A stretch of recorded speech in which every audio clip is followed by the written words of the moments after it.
Okay. Good evening all of you. आजच्या session मध्ये आपण बघायचा प्रयत्न करणार आहोत, खास करून reply to the legal notice. पण before moving towards that particular part, आपण जो काही आतापर्यंत रिवाइज करायचा प्रयत्न केला होता त्याकडे बघायचा प्रयत्न केला तर आपण लिगल नोटीस मध्ये काही इम्पॉर्टंट पार्ट्स पाहिले होते. या लिगल नोटीसच्या पार्ट मध्ये आपण हे समजून घेण्याचा प्रयत्न केला होता की लिगल नोटीसच्या इसेन्शियल पार्ट मध्ये जेव्हा आपण एखादा ड्राफ्ट वगैरे तयार करतो तर ड्राफ्टच्या सुरुवातीला आपण टायटल वगैरे पाहिलेला. टायटल नंतर जे काही पार्टीज असणार आहे त्या संदर्भातली माहिती, या व्यतिरिक्त ज्या व्यक्तीला आपण लिगल नोटीस पाठवत आहोत त्या व्यक्तीचं नाव गाव पत्ता जे काही होतं तो आपण एक टायटलचा भाग म्हणून पाहिले. यासोबत जेव्हा आपण फॅक्ट्स वगैरे मांडायचा प्रयत्न करत होतो त्यामध्ये आपण हे समजून घेण्याचा प्रयत्न केला होता की सगळ्या गोष्टी आपल्याला क्रोनॉलॉजिकल ऑर्डर मध्ये मांडायच्या आहेत. या व्यतिरिक्त कोणत्याही पुराव्याबद्दल बोलायचं नाहीये, जे फॅक्ट आहे त्याबद्दलच बोलायचं आहे आणि जी काही आपली डिमांड असणार आहे त्याबद्दल बोलायचं आहे. हे सर्व झाल्यानंतर आपल्याला आपली जी काही डिमांड असणार आहे ती क्लिअर वे मध्ये मांडायची आहे. ती डिमांड वगैरे मांडल्यानंतर आपण हे बघायचा प्रयत्न केला होता की या सगळ्या गोष्टींना आपण कंटिन्यू करताना जो लास्टचा पार्ट होता ज्याला आपण मुदत वगैरे म्हणत होतो, ती एक पर्टिक्युलर मुदत आपण समोरच्या पक्षकाराला वगैरे देतो. त्याला आपण इशारा म्हणत होतो किंवा इंटेन्शन वगैरे म्हणत होतो की बाबा तुम्ही जर आमच्या मागण्या फुलफिल नाही केलं तर आम्ही सिव्हिल किंवा क्रिमिनल दावा वगैरे करू शकतो तुमच्या विरोधात. हे सर्व झाल्यानंतर जे ऍडव्होकेट वगैरे होते त्यांची साईन, अशा प्रकारचे पर्टिक्युलर पार्ट. हो, अजून त्यामध्ये अजून एक पार्ट आपण ऍड केलेला की या सगळ्या लिगल नोटीस पाठवायचा एक्सपेन्सेस वगैरे समोरच्या पक्षकाराने करावा. या व्यतिरिक्त अजून एक पार्ट त्यामध्ये ऍड होता की ह्या सगळ्या जी काही लिगल नोटीस आम्ही पाठवली आहे या संदर्भातला जो काही जबाब असणार आहे तुम्ही आम्हाला एक ठराविक वेळेमध्ये लवकरात लवकर द्या किंवा जी काही वेळ असेल किंवा जे काही ठिकाण असेल ते आम्हाला कळवा. हा एक संदर्भातला आपण एक पार्ट पाहिला होता. मग ह्या सिच्युएशन मध्ये मागच्या सेशन मध्ये आपण एक लिगल ड्राफ्ट वगैरे बघायचा प्रयत्न केला होता. On the basis of this MOU ज्याला आपण म्हणत होतो त्याच्या बेसिसवर आपण हा सर्व लिगल ड्राफ्ट तयार केला होता. त्यामध्ये आपण बऱ्यापैकी माहिती पाहिली होती की दोन पक्षकार आहेत, त्यापैकी एका पक्षकाराने म्हणजे विनायक महादेव पाटील यांनी एक पर्टिक्युलर प्लॉट वगैरे विकायचा प्रयत्न केला आहे. तो पर्टिक्युलर प्लॉट त्यांनी 50 लाखामध्ये विकायचा प्रयत्न केला. त्यापैकी 10 लाख त्यांनी कॅश मध्ये घेतले किंवा चेकने घेतले लगेच. त्याचं एक एक्नॉलेजमेंट समोरच्या पक्षकाराला मिळालं. हे सर्व झाल्यानंतर त्यामध्ये अजून एक पॉइंट आपण ऍड केला होता डिमांडेड वाल्या पार्ट मध्ये की एक ठराविक वेळेनंतर 3 महिन्याच्या आतमध्ये जी उर्वरित रक्कम असणार आहे ती अदा करण्यात यावी आणि ती अदा केल्यानंतर जे रजिस्टर ऑफिस असणार आहे त्या ठिकाणी जाऊन विनायक महादेव पाटील यांनी राजेश यांचं नाव आहे सेल डीड वगैरे करायचंय आणि त्या प्लॉटचं पीसफुल पोझिशन त्यांना द्यायचंय. हा एक संपूर्ण पार्ट होता. मग ह्या संपूर्ण सिच्युएशन मध्ये आपण बघायचा प्रयत्न केला की हे जे कोणी आपले क्लायंट होते पर्टिक्युलरली या क्लायंटने म्हणजे आपले जे काही क्लायंट राजेश सुरेश देशमुख हे होते, आपण जे चेंज केलेल्या पार्ट त्यामध्ये. तर यामध्ये जे विनायक महादेव पाटील होते या व्यक्तीने ते पैसे वगैरे घेतले आणि 2 महिन्यानंतर आपण पैसे देण्याचा प्रयत्न करत होतो तरी सुद्धा ते पक्षकार त्या ठिकाणी तो प्लॉट वगैरे खाली करायला किंवा पीसफुल पोझिशन द्यायला तयार नव्हते. तर या सिच्युएशन मध्ये मग आपण त्यांना एक लिगल नोटीस ड्राफ्ट करून पाठवली होती. मग तो लिगल नोटीसचा फॉर्मॅट आपण काल लिहायचा प्रयत्न केला होता. मग हा सर्व लिगल नोटीसचा पार्ट आपण लिहिल्यानंतर त्यामध्ये बऱ्यापैकी गोष्टी आपण कव्हर केल्या. जसं की आपण मागच्या सेशन मध्ये समजून घेण्याचा प्रयत्न केला होता की what kind of things we have to cover in that particular legal notice. एकतर त्यामध्ये आपल्याला पक्षांबद्दल बोलायचं होतं, त्यानंतर फॅक्ट ऑफ केस बद्दल बोलायचं होतं. ठीक आहे, या सगळ्या गोष्टी झाल्या. त्यानंतर आपण डिमांड जी काही करणार होतो त्याबद्दल बोललो होतो, जी काही टाईपलाईन होती त्याबद्दल बोलणार होतो आणि इंटेन्शन जे काही होतं त्याबद्दल बोलणार होतो. मग या सगळ्या गोष्टी आपण टाईप करायचा प्रयत्न केला रिगार्डिंग ऑल दिस लिगल नोटीस वाला पार्ट मध्ये. मग ह्या लिगल नोटीस मध्ये आपण जे काही लेटर हेड असेल ते तयार केलं. त्यानंतर कायदेशीर नोटीस म्हणून हा एक पार्ट टाकला, कोणत्या माध्यमातून आपण पाठवत आहोत तो एक पार्ट केलाय. त्यानंतर जे काही दिनांक असेल, त्यानंतर ज्या व्यक्तीला पाठवत आहोत त्याचं नाव असेल, त्याचा पत्ता असेल, त्याचा मोबाईल क्रमांक असेल, त्यानंतर विषय की ज्या विषयाचा अंतर्गत आपण त्याला लिगल नोटीस पाठवत आहोत तो एक पर्टिक्युलर विषय आपण मांडण्याचा प्रयत्न केला की एमओयू जो काही झालेला आहे त्या एमओयूचं पालन करायचं याबद्दलचं एक पर्टिक्युलर लिगल नोटीस वगैरे आपण पाठवली. या व्यतिरिक्त मग आपण त्या ठिकाणी सांगण्याचा प्रयत्न केला, की आपले क्लायंट जे आहे त्यांच्या माध्यमातून आपण हे सर्व पाठवत आहोत लीगल नोटीस वगैरे. कारण की त्यांनी ते पैसे वगैरे दिले होते 10 लाख वगैरे आणि आता ते उर्वरित 40 लाख देण्याचा प्रयत्न करत आहेत. वारंवार संपर्क सुद्धा करत आहेत. पण त्यांच्या संपर्काला कोणतीही दाद दिली जात नाहीये. कोणताही प्रतिसाद दिला जात नाहीये. त्यामुळे हा एक पर्टिक्युलर पार्ट होता. त्यानंतर एक सिंपलचं त्यामध्ये 10 दिवस असेल, 15 दिवस असेल किंवा 1 महिना असेल, अशा प्रकारचं एक लीगल नोटीसमध्ये आपण मेन्शन करायचा प्रयत्न केला. यासोबत आपण त्या ठिकाणी सांगण्याचा प्रयत्न केला, जसं की आपल्या एमओयू मध्येच आपण मेन्शन केलं होतं, की ह्या सिच्युएशन मध्ये जर विक्रेता जो काही आहे विनायक ह्यांनी जर टाळाटाळ केली किंवा त्या जे काही अटी होत्या त्यांची पूर्तता करण्यास नाकार दिला, तर जी काही डिपॉझिट रक्कम टोकन अमाऊंट आपण त्या व्यक्तीला दिली होती 10 लाख रुपये, त्याच्या दुप्पट अमाऊंट त्याने आपल्याला पे करावी. अशा प्रकारचा एक पार्ट आपण ऍड केलेला. हाच एक पार्ट आपण त्या लिगल नोटीस मध्ये लिहिला असं समजू शकतो. त्यानंतर मग खाली जे काही ऍडव्होकेट आहेत त्यांची साक्षरी वगैरे साईन वगैरे असा एक पार्ट या ठिकाणी आपल्याला बघायला मिळते. मग ह्याच सिच्युएशन मध्ये जेव्हा आपण अजून पुढे जाण्याचा प्रयत्न करतो, त्या सिच्युएशन मध्ये काही गोष्टी आपल्याला समजून घेणं या ठिकाणी महत्वाचं असणार. जसं की अलाउ मी अ सेकंड, तो मी तुम्हाला पार्ट शेअर करतो. एक सेकंड द्या.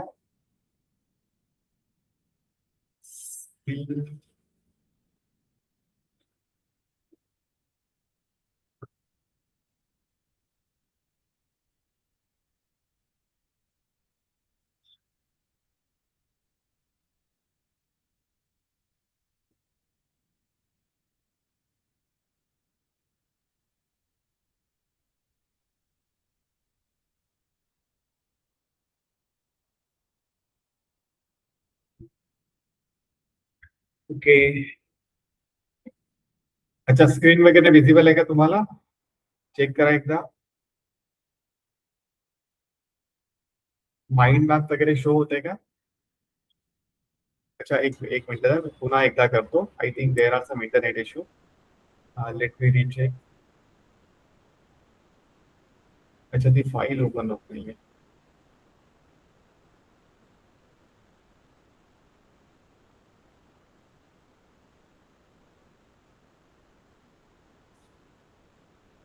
अच्छा, ठीक आहे. ती फाईल ओपन होईल तेव्हा मी त्याला ओपन करतो. Allow me a second. But तोपर्यंत आपण काही गोष्टी समजून घेण्याचा प्रयत्न करू. की इथपर्यंत ठीक आहे, की आपण लीगल नोटीस अशा प्रकारे ड्राफ्ट वगैरे केली असेल. बट या लीगल नोटीसला प्रतिउत्तर देणं हे सुद्धा आपलंच एक काम असणार आहे. जसं की विनायक महादेव पाटील यांना पण लीगल नोटीस पाठवली. कोणातर्फे? ही आपले जे काही क्लायंट आहेत राजेश देशमुख यांच्यातर्फे. तशाच प्रकारे जेव्हाही ही लीगल नोटीस समोरच्या पक्षकारापर्यंत पोहोचेल, त्याचं नाव विनायक महादेव पाटील असणार आहे. हे व्यक्ती सुद्धा तेवढे लीगल नॉलेज वाले नसतात जनरली. त्यामुळे ह्यांना सुद्धा त्या लीगल नोटीसला प्रतिसाद वगैरे द्यायचा असतो, ह्यांना सुद्धा उत्तर द्यायचं असतं.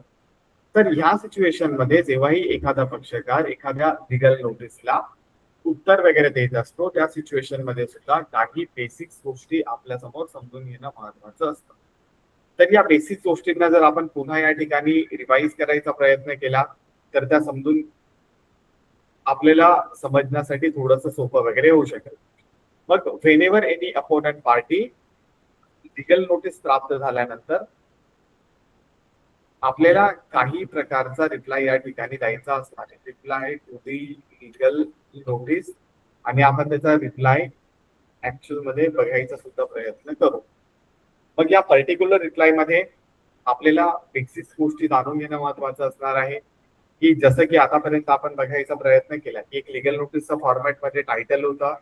त्या टायटल मध्ये ऍडव्होकेटचं नाव असेल, पार्टीचे नाव असेल, ज्या व्यक्तींना आपण पाठवत आहोत आणि लीगल नोटीस म्हणून एक मोठ्या अक्षरात लिहिलेलं होतं. त्या व्यतिरिक्त दिनांक असू शकेल किंवा कोणत्या माध्यमातून आपण पाठवत आहोत हा सर्व पार्ट होता.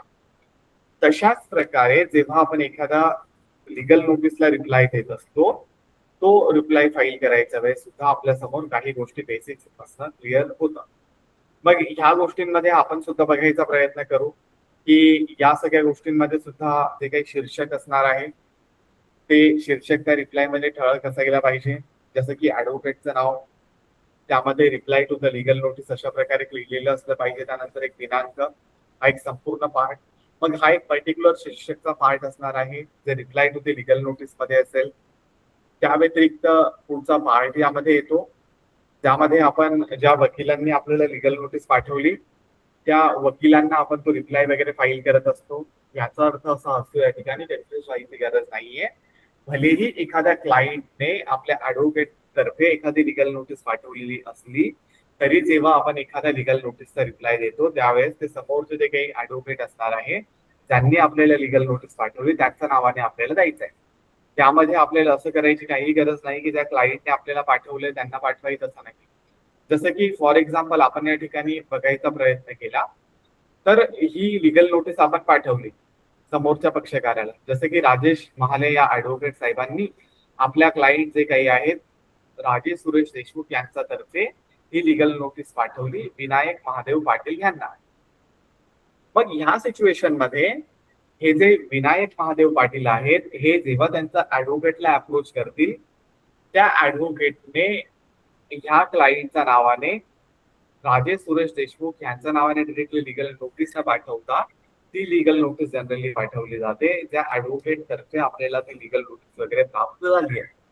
मग ही लिगल नोटीस आपल्या विनायक महादेव पाटील यांना प्राप्त झाले राजेश महाले यांच्या तर्फे.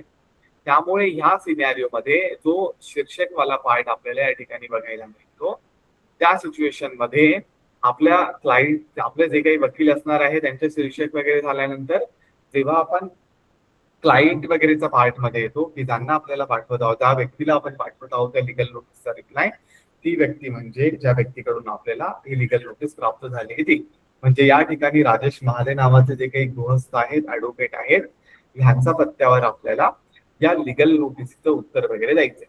अशा प्रकारचा एक पर्टिक्युलर पार्ट आपल्याला त्या ठिकाणी बघायला मिळतो. मग ह्यासोबतच आपल्याला हेही मेन्शन करायचं असतं त्या पर्टिक्युलर सिच्युएशन मध्ये विषय जो काही असतो तो त्यामध्ये मेन्शन केलं जातं जनरली की बाबा reply to the legal notice त्यासोबत ज्या दिवशी आपल्याला लिगल नोटीस प्राप्त झाली असेल त्या तारीखला मेन्शन केलं जातं. मग हा एक पर्टिक्युलर पार्ट आणि जोही लिगल नोटीसचा टॉपिक असेल तो टॉपिक त्या ठिकाणी मेन्शन केला जातो. जसं की आपण ह्या पर्टिक्युलर सिच्युएशन मध्ये या ठिकाणी मागण्या करायचा प्रयत्न केला होता लिगल नोटीसच्या पार्ट मध्ये. त्या लिगल नोटीसच्या पहिल्या विषयाच्या पार्ट मध्ये आपण या ठिकाणी ठळकपणे मेन्शन केलं होतं की विरार येथील जी काही मिळकत असणार आहे जी काही प्रॉपर्टी आहे ह्यांच्यामध्ये जो काही एमओयू वगैरे झाला होता त्याचा खरेदी करा संदर्भातला जे काही मागणी असणार ते करून घ्यायचा प्रयत्न आपण करत होतो या लिगल नोटीसच्या माध्यमातून.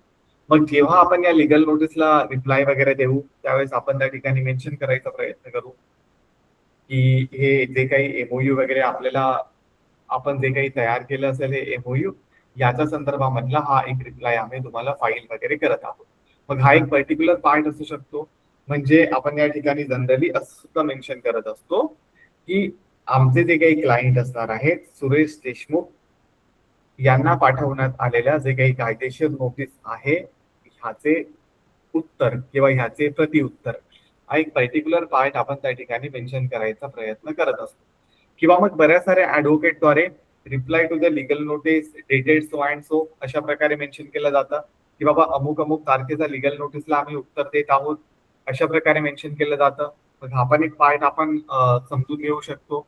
या व्यतिरिक्त अजून एक पार्ट यामध्ये समजला जातो की जे काही ऑफिस असतात ना जसे की मोठे लॉ फर्म्स वगैरे हे मोठे लॉ फर्म काय करत असतात जनरली जेव्हा केव्हाही त्यांच्या ऑफिसमध्ये एखादी लिगल नोटीस प्राप्त होते त्याचा एक नोंद वगैरे केली जाते त्यांच्या डायरीमध्ये.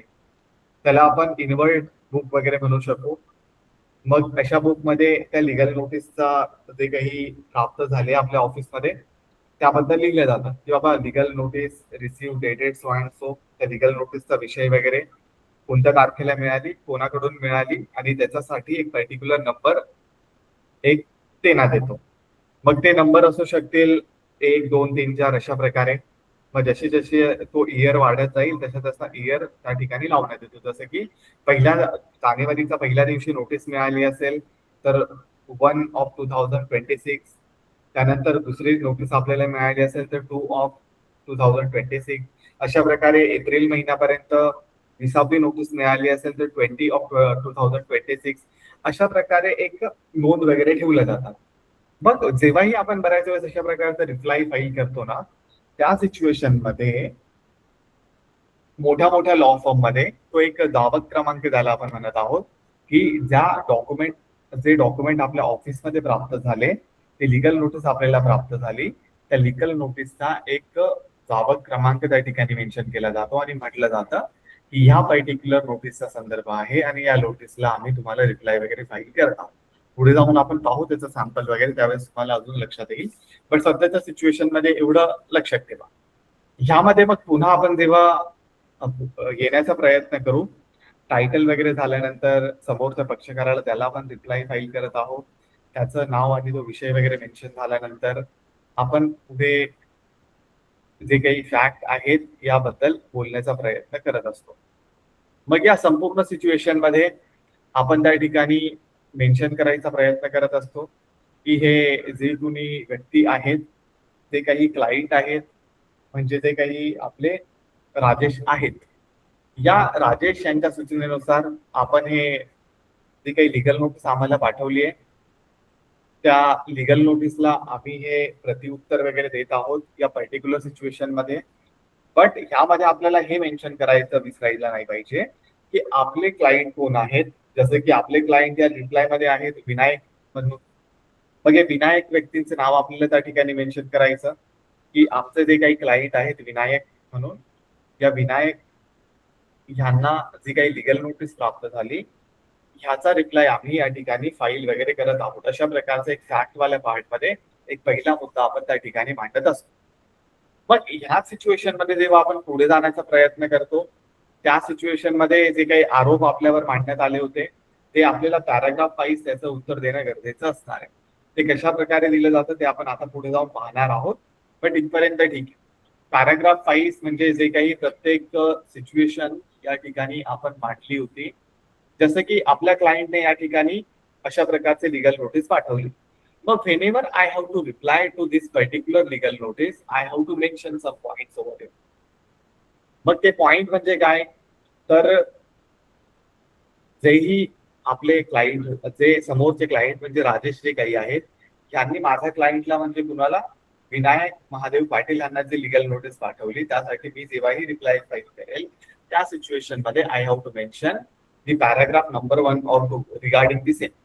बऱ्याच साऱ्या प्रॅक्टिस मध्ये अशा प्रकारे मेन्शन केलं जातं की paragraph number 1 of legal notice ह्याचा आम्ही हे रिप्लाय देत आहोत आणि ते रिप्लाय आपण काय देत आहोत त्या ठिकाणी मेन्शन करायचं असतं. जसं की समजा पहिल्या पॅराग्राफच्या रिप्लायला, जसं की हा पहिला पॅराग्राफ आहे की बाबा हे की आम्ही जे काही विक्रेते विनायक पाटील यांच्याकडून जी काही प्रॉपर्टी वगैरे घेतली होती, पर्टिक्युलरली या प्रॉपर्टीसाठी जे काही एमओयू वगैरे झालं होतं, या एमओयूच्या संदर्भात काही अंमलबजावणी असणार आहे या एमओयूची, ते करण्याच्या संदर्भातली ही लिगल नोटीस आपल्याला प्राप्त झाली होती. मग फेनेवर ऍज अ अपोनंट पार्टीचा ऍडव्होकेट म्हणून त्या ठिकाणी मी रिप्लाय फाईल करेल. मग माझा जशाही प्रकारचा रिप्लाय असेल, तो प्रकार मी त्या ठिकाणी मेन्शन करायचा प्रयत्न करू शकतो. मग हे जे काही प्रकार असतात ना, की बाबा कशा प्रकारचा मी रिप्लाय करणार आहे हे आधी समजून घेणं महत्वाचं असतं. मग जेव्हाही मला एखाद्या लिगल नोटीसचा रिप्लाय फाईल करायचा असणार आहे, त्यामध्ये काही पॉइंट समजून घेणं महत्वाचं असतं. तर एक रिप्लाय असतो ज्याला आपण म्हणत असतो पॉझिटिव्ह रिप्लाय. पॉझिटिव्ह रिप्लाय हा एक पहिला टाईप ऑफ रिप्लाय असतो. अशा प्रकारच्या रिप्लाय मध्ये आपण समोरच्या पक्षकाराने ज्याही गोष्टी मांडल्या असेल त्याला होकार देतो. जनरली एस सर म्हणायचा प्रयत्न आपण करत असतो, एस बॉस जे काही असू शकेल ते. मग अशा प्रकारचा रिप्लाय असतो ज्याला आपण पॉझिटिव्ह रिप्लाय म्हणत असतो. यामध्ये सेकंड टाईप ऑफ रिप्लाय असतो ज्याला आपण निगेटिव्ह टाईप ऑफ रिप्लाय म्हणत असतो. निगेटिव्ह रिप्लाय, मग हा निगेटिव्ह रिप्लायचा अर्थ असा असतो, जसं की आपण होकारार्थी उत्तर दिले, तशाच प्रकारे जेव्हा आपण नकारार्थी उत्तर देत असतो त्याला आपण निगेटिव्ह काइंड ऑफ रिप्लाय वगैरे म्हणत असतो. निगेटिव्ह काइंड ऑफ रिप्लाय झाल्यानंतर अजून एक पुढचा काइंड ऑफ रिप्लाय असतो. तो रिप्लाय म्हणजे पार्शियल रिप्लाय. पार्शियल रिप्लायचा अर्थ असा होतो की काही आपण अंशतः पॉझिटिव्ह उत्तर दिलं पाहिजे, देत असतो, दिलं पाहिजे असं नाही, देऊ शकतो, किंवा काही उत्तर आपण निगेटिव्हली देऊ शकतो. मग ह्याला जो मिक्स टाईप ऑफ रिप्लाय असतो ना, पार्शल काइंड ऑफ रिप्लाय, ते म्हणू शकतो. किंवा पार्शल टाईप ऑफ रिप्लायला आपण हे सुद्धा म्हणत असतो की एकच बाजू आहे, त्याला आपण दोन ऑप्शन देत आहोत. जसं की समोरच्या पक्षकाराने आपल्याला मागणी केली आहे की बाबा तुम्ही 10 लाख रुपये आम्हाला परत द्या. आपण त्या ठिकाणी रिप्लाय देऊ की बाबा 10 लाख रुपये तुम्ही तुम्हाला आम्ही आता देऊ शकतो किंवा मग 10 दिवसांनी देऊ शकतो किंवा नेक्स्ट मंथ मध्ये देऊ शकतो विथ इंटरेस्ट. मग अशा प्रकारचा आपण कंडिशन मांडतो. मग तो सुद्धा एक पार्शल रिप्लाय असू शकतो. किंवा मग हा रिप्लाय असू शकतो पार्शल वाला की काही मागण्या जर केल्या असेल, समजा त्याने 10 लाख रुपये मागितले, तर आपण सांगू की बाबा आम्ही आता सध्याच्या परिस्थितीनुसार 6 लाख रुपये तुम्हाला देऊ शकतो आणि उर्वरित 4 लाख रुपये आम्ही नंतर देऊ. अशा प्रकारचा एक पर्टिक्युलर पार्ट आपल्याला या ठिकाणी बघायला मिळतो. हा एक सिनॅरिओ निघून येतो आपल्या समोर, जो आपण अशा प्रकारे मांडू शकतो ऍज अ पार्शल रिप्लाय म्हणून. मग हे काइंड ऑफ रिप्लाय आहेत जे आपण या ठिकाणी मांडू शकतो. मग ह्यामध्ये अजून एक काइंड ऑफ रिप्लाय असतो, ज्याला आपण म्हणत असतो न्यूट्रल वगैरे राहणं. न्यूट्रल काइंड ऑफ रिप्लाय ह्याला म्हणत असतो आपण तटस्थ राहणं, कोणत्याही प्रकारचं रिप्लाय न देणं. मग ह्याचा अर्थ जेव्हा आपण अजून समजून घेण्याचा प्रयत्न करतो, तर हा काइंड ऑफ रिप्लाय आपल्याला कोणत्याही सिच्युएशन मध्ये कामात येईल. भलेही ते एखादं ऍप्लिकेशन असेल, भलेही ते एखाद्या गोष्टीचा रिप्लाय असू शकतो, एखाद्या अर्जाचा रिप्लाय असू शकतो किंवा लिगल नोटीसचा रिप्लाय असू शकतो. But neutral kind of reply हा एव्हिडन्स ऍक्ट असू शकेल. यासाठी सुद्धा आपल्याला यासाठी महत्वाचा असतो की जेव्हाही तुम्ही कोणत्याही केसमध्ये तटस्थ राहाल, त्या सिच्युएशन मध्ये कोर्टद्वारे किंवा समोरच्या पक्षकाराद्वारे हे गृहीत धरलं जातं की तुम्हाला त्या गोष्टीबद्दल काहीही ऑब्जेक्शन नाहीये. जसं की एक पार्ट आपण या ठिकाणी समजून घेण्याचा प्रयत्न करू. जसं की ही एक लिगल नोटीस आहे आपल्या समोर. या पर्टिक्युलर लिगल नोटीस मध्ये आपण काही मुद्दे मांडायचा प्रयत्न केला होता की हा एक मुद्दा आपण त्या ठिकाणी मांडायचा प्रयत्न केला की बाबा जे काही एमओयू आम्ही तयार केलं होतं, या एमओयूच्या अंतर्गत जो एक पर्टिक्युलर पार्ट आम्ही या ठिकाणी मेन्शन केला होता. ओके, बघा हा एक पार्ट आपण या ठिकाणी मेन्शन करायचा प्रयत्न केला होता त्या एमओयू मध्ये, त्या अग्रीमेंट मध्ये. की पॉइंट नंबर 7 ऑफ बी यामध्ये आम्ही मेन्शन केलं होतं, जर विक्रेत्याने पूर्ण रक्कम देण्यास नकार दिला किंवा खरेदी करण्यास टाळाटाळ केली, तर विक्रेता जो काही आहे त्यास जे काही आपण टोकन अमाऊंट दिली असेल, ती टोकन अमाऊंटचं जे काही दुप्पट रक्कम आपल्याला नुकसान भरपाई म्हणून द्यावी लागेल. असं एक पर्टिक्युलर पार्ट आपण या ठिकाणी मेन्शन केला होता. सोबत आपण हे मेन्शन केलं होतं की या सिच्युएशन मध्ये आम्ही मग स्पेसिफिक परफॉर्मन्सचा दावा सुद्धा त्या ठिकाणी दाखल करू शकतो. मग हा एक पर्टिक्युलर पार्ट आपण ह्या एमओयू मध्ये मेन्शन केला होता. मग समजा काही कारणास्तव या सिच्युएशन मध्ये आपले जे काही क्लायंट आहेत, या क्लायंटने जर ही जी काही परिस्थिती होती ती पूर्ण केली नाही, हे सर्व झालं, मग आपण त्यांना लिगल नोटीस पाठवली की बाबा आपण जो काही एमओयू वगैरे केला होता, त्या एमओयूचा जो काही पॉइंट नंबर 7 होता, त्याचा बी पार्ट ह्यानुसार जे काही टोकन अमाऊंट होती त्याची दुप्पट अमाऊंट म्हणजे 20 लाख रुपये तुम्हाला नुकसान भरपाई म्हणून द्यावी लागेल. अदरवाईज आम्ही तुमच्या विरुद्ध दावा वगैरे दाखल करू सिव्हिल कोर्टमध्ये. मग हा एक पार्ट. मग एखादा व्यक्ती जेव्हा अशा प्रकारचा ऑप्शनला, अशा प्रकारचा डिमांडला किंवा अशा प्रकारचा लिगल नोटीसच्या पॉइंटला रिप्लाय फाईल करेल, तर न्यूट्रल काइंड ऑफ रिप्लाय म्हणजे काय? तर न्यूट्रल काइंड ऑफ रिप्लाय म्हणजे त्याने या गोष्टीबाबत कोणताही उल्लेख केलेला नसेल. जसं की समजा हा समोरचा पक्षकार आपला विनायक पाटील ह्याने जर रिप्लाय फाईल केला या लिगल नोटीसचा, ही लिगल नोटीस झाली, प्राप्त झाली. मग या लिगल नोटीस मध्ये त्याने या उल्लेखाबद्दल, या पॉइंट नंबर 6 बद्दल काही मेन्शन केलं नाहीये. त्याने फक्त एवढंच मेन्शन केलं, या सिच्युएशन मध्ये त्याने रिप्लाय जेव्हा फाईल केला त्यावेळेस त्याने मेन्शन केलं की हो अशा प्रकारचं अग्रीमेंट वगैरे झालं होतं, हे त्याने एक्सेप्ट केलं. हा झालाय पॉझिटिव्ह काइंड ऑफ रिप्लाय. त्यानंतर त्याने सेकंड पॅराग्राफला रिप्लाय दिला की बाबा 10 लाख रुपये मला कॅश मध्ये मिळाले होते, हे त्याने पॉझिटिव्ह रिप्लाय दिला. पण त्याने पुढचा जो काही पॉइंट आहे, पॉइंट नंबर 3 साठी त्याने रिप्लाय फाईल केला की 40 लाख रुपये हे जे काही अमाऊंट होती ही मी मुद्दाम टाळाटाळ करत नाहीये.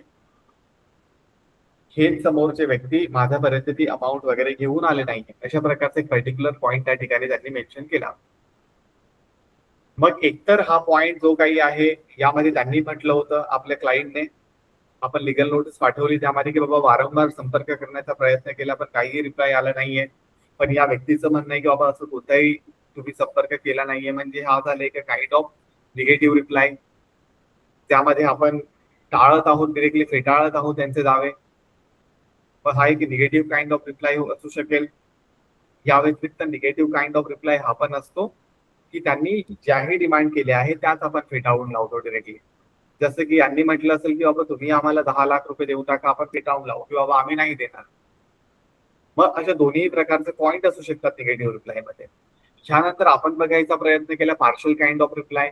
पार्शल काइंड ऑफ रिप्लाय मध्ये आपण बघायचा प्रयत्न केला की बाबा एक पर्टिक्युलर अमाऊंट आपण पे करू, एकतर ती आता आम्ही काही पे करू, बाकीची नंतर पे करू, किंवा काही अटी आम्ही मान्य करतो, काही नाही मान्य करत. अशा प्रकारे पार्शल काइंड ऑफ रिप्लाय होता. बट न्यूट्रल काइंड ऑफ रिप्लायचा अर्थ या ठिकाणी असतो की ज्याही गोष्टी आपण या ठिकाणी मांडत आहोत त्याला कोणत्याही प्रकारचा रिप्लाय न देणं. जसं की मी रिप्लाय फाईल करेल त्यामध्ये पॅराग्राफ नंबर 1 पासून तर 5 पर्यंत सर्वांसाठी रिप्लाय फाईल करेल, पण 6व्या पॉइंट बद्दल मी कोणत्याही प्रकारे काहीही मेन्शन करणार नाही त्या रिप्लाय मध्ये. मग असा जो रिप्लाय असतो त्याला आपण न्यूट्रल काइंड ऑफ रिप्लाय म्हणतो. किंवा एक अजून प्रकार यामध्ये येतो तो म्हणजे की बाबा संपूर्ण लिगल नोटीसला रिप्लाय फाईल न करणं. मग हा पण एक पार्ट असतो, त्याला सुद्धा आपण न्यूट्रल काइंड ऑफ रिप्लाय म्हणत असतो. बाबा समोरच्या पक्षकाराला आपण लिगल नोटीस पाठवली, त्याने लिगल नोटीस रिसीव्ह केली पण कोणत्याही प्रकारचा रिप्लाय दिला नाहीये. मग जेही आपण टाइमलाईन दिली असेल 7 दिवस, 10 दिवस, 15 दिवस, 30 दिवस ती संपायला आली आहे तरी सुद्धा तो रिप्लाय फाईल करत नाहीये. मग हा सुद्धा एक न्यूट्रल काइंड ऑफ रिप्लाय असतो. मग अशा काइंड ऑफ रिप्लाय मध्ये एक मेजर गोष्ट आपल्याला त्या ठिकाणी समजून घ्यायची असते ते म्हणजे whenever any party neutral kind of reply प्रकारे जर बिहेव करत असेल तर त्याचा अर्थ असा होतो की त्याने आपण केलेल्या मागण्या ज्या काही आहेत, डिमांड ज्या काही आहेत त्याला कोणतीही त्याने हरकत नोंदवली नाहीये, कोणत्याही त्याने डिनाय केला नाहीये किंवा एक्सेप्टन्स केला नाहीये. याचा अर्थ असा होतो की आपण ज्या मागण्या त्या ठिकाणी मांडल्या होत्या त्या त्याला मान्य आहेत म्हणून. मग हा एक पार्ट लक्षात ठेवायचा. एव्हिडन्स लॉ मध्ये सुद्धा हा एक पार्ट इन्व्हॉल्व होतो. या व्यतिरिक्त सिव्हिल काइंड ऑफ केसेस असेल, क्रिमिनल काइंड ऑफ केसेस असेल, दोन्हीमध्ये हा एक पार्ट लक्षात ठेवायचा आहे. जेव्हा कोणतेही आपण बाजू मांडत असतो एखाद्या रिप्लाय साठी, त्या सिच्युएशन मध्ये जर आपण अनावधानाने, मुद्दामून असू शकेल किंवा चुकून असू शकेल, एखाद्या गोष्टीचा रिप्लाय जर फाईल नाही केला तर भविष्यामध्ये एकतर ते आपल्या अगेन्स्ट जाऊ शकते किंवा हे गृहीत धरलं जातं की आपल्याला त्याबद्दल कोणतंही ऑब्जेक्शन नाही आणि आपण त्या गोष्टींना एक्सेप्ट केलंय. मग हे काइंड ऑफ रिप्लाय असतात जे आपल्याला समजून घेणं महत्वाचं असतं. मग अगेन जर आपण या पार्टकडे पुन्हा येण्याचा प्रयत्न केला, ज्या पार्ट मध्ये आपण हे समजत होतो की जेव्हाही आपण अशा प्रकारचा एखादा रिप्लाय फाईल करत असतो लिगल नोटीस मध्ये, त्या सिच्युएशन मध्ये आपण पॅराग्राफ वाईज रिप्लाय फाईल करणं गरजेचं असतं, जेणेकरून आपण कोणत्या गोष्टीचा रिप्लाय देत आहोत हे समोरच्या पक्षकाराला कळेल किंवा समोरच्या ऍडव्होकेटला वगैरे कळेल. हा एक सिंपलचा पार्ट आहे. मग ह्या सिच्युएशन मध्ये कोणतंही उत्तर आहे ते अनुत्तरित न सोडणं हा एक पर्टिक्युलर पार्ट जे मी आता न्यूट्रल काइंड ऑफ रिप्लाय तुम्हाला एक्सप्लेन केला तो एक पार्ट. या व्यतिरिक्त कोणत्याही गोष्टीचं स्पष्ट उत्तर देणं, एकतर तो स्पष्ट पॉझिटिव्ह रिप्लाय असेल किंवा तो स्पष्टपणे निगेटिव्ह रिप्लाय असेल, मग हा एक पार्ट त्या ठिकाणी असतो. या व्यतिरिक्त निगेटिव्ह रिप्लाय जे reply to the legal notice मध्ये तोही आपला रिप्लाय असू शकेल. एकतर तो आपण आधी ठरवावा की आपल्याला नेमकं या केसमध्ये कॉम्प्रोमाइज करायचं आहे का, की आपल्याला या पर्टिक्युलर दाव्यामध्ये काही अजून गोष्टी मांडायच्या आहेत का. त्या असू शकतील पर्टिक्युलरली की मला अजून काही माझे डिमांड असेल त्या मी मांडून ठेवेल त्या लिगल नोटीसच्या माध्यमातून. जसं की या व्यक्तीने माझ्याकडून पैसे बद्दल डिमांड केली होती, मीच त्या ठिकाणी रिप्लाय मध्ये फाईल करेल की बाबा आमचे जे उर्वरित रक्कम आहे तेच तुम्ही आम्हाला परत करा. किंवा मग या रक्कम मधून वजा करा, अशा प्रकारचे एक पर्टिक्युलर पार्ट. जसं की आपण सेट ऑफचं एक्झाम्पल जेव्हा पाहिलं त्यामध्ये कव्हर केला होता तो पॉईंट, की समोरचा व्यक्ती काहीतरी डिमांड करतो पैशाची आणि समोरचा पक्षकार जो अपोनंट पार्टी आहे ती मग या साईडने डिमांड करते की बाबा तुम्हाला तुमच्याकडेच आमचे एवढे पैसे देणे वगैरे लागतात, ते आधी तुम्ही द्या, नंतर आपण या केसला पुढे चालू. मग ते जे काही व्यवहार असेल पैशाचा तो प्लस मायनस करून जी उर्वरित रक्कम असते त्यावर ते दावा वगैरे चालत असतो. तशाच प्रकारे एखादी डिमांड जर आपल्याला करायची असेल रिप्लाय टू द लिगल नोटीसच्या माध्यमातून, ते आपण करू शकतो किंवा जेही आरोप आपल्यावर ठेवण्यात आले होते ते आपण साफपणे नाकारू शकतो. मग हा एक पर्टिक्युलर पार्ट आपल्याला लिगल नोटीसच्या माध्यमातून जे काही फॅक्ट असतात त्या सिच्युएशन मध्ये मांडायचे असतात. मग ह्या सिच्युएशन मध्ये अजून काही गोष्टी समजून घेणं आपल्याला महत्वाचं असतं या रिप्लाय मध्ये. तो पार्ट म्हणजे एकतर जेव्हाही आपण अशा प्रकारची लिगल नोटीसचा रिप्लाय वगैरे फाईल करू त्या सिच्युएशन मध्ये आपण हे समजून घेणं महत्वाचं असतं, एकतर अपोनंट पार्टीचा ऍडव्होकेट म्हणून एकतर ती लिगल नोटीस तर आपण वाचणारच आहोत, बट हा जो काही विनायक नावाचा गृहस्थ आपल्याकडे आला आहे या लिगल नोटीसला रिप्लाय देण्यासाठी, त्या व्यक्तीकडून आपण प्रत्येक घटनेची जानकारी माहिती वगैरे घेऊ. त्या व्यतिरिक्त जे तथ्य त्या लिगल नोटीस मध्ये मांडण्यात आले होते त्या प्रत्येक लिगल नोटीसच्या तथ्यांना आपण क्रॉस चेक करू. या व्यक्तीच्या सांगण्यावरून जे काही असेल ते, ह्याच्याकडे काही डॉक्युमेंट असते तर ते डॉक्युमेंट क्रॉस चेक करण्याचा प्रयत्न करू. त्यानंतर प्रत्येक घटना जी काही असते ती आपण क्रोनॉलॉजिकल ऑर्डर मध्ये व्यवस्थितपणे मांडू आणि हे सर्व झाल्यानंतर याचं एक कोलॅबोरेशन पार्ट म्हणून आपण तो रिप्लाय फाईल करायचा आधी या सगळ्या गोष्टींना वन बाय वन चेक करू. आणि ह्या सोबतच एक कच्च जे काही काम असू शकतं, जसं की आपण नोट वगैरे करतो ना बऱ्यापैकी. Allow me a second. Okay. कच्चं काम जे काही असतो, घरगुती काम त्याला आपण म्हणू शकू किंवा एक छोट्याशा नोट वगैरे जे आपण लिहित असतो, तशा प्रकारचं एक नोट वगैरे आपण त्या समोर आपला जो काही क्लायंट आहे यामध्ये जो जो ज्याला लिगल नोटीस प्राप्त झाली म्हणजे विनायक वगैरे, ह्या व्यक्तीला आपण त्या नोट वगैरे तयार करून द्यावी.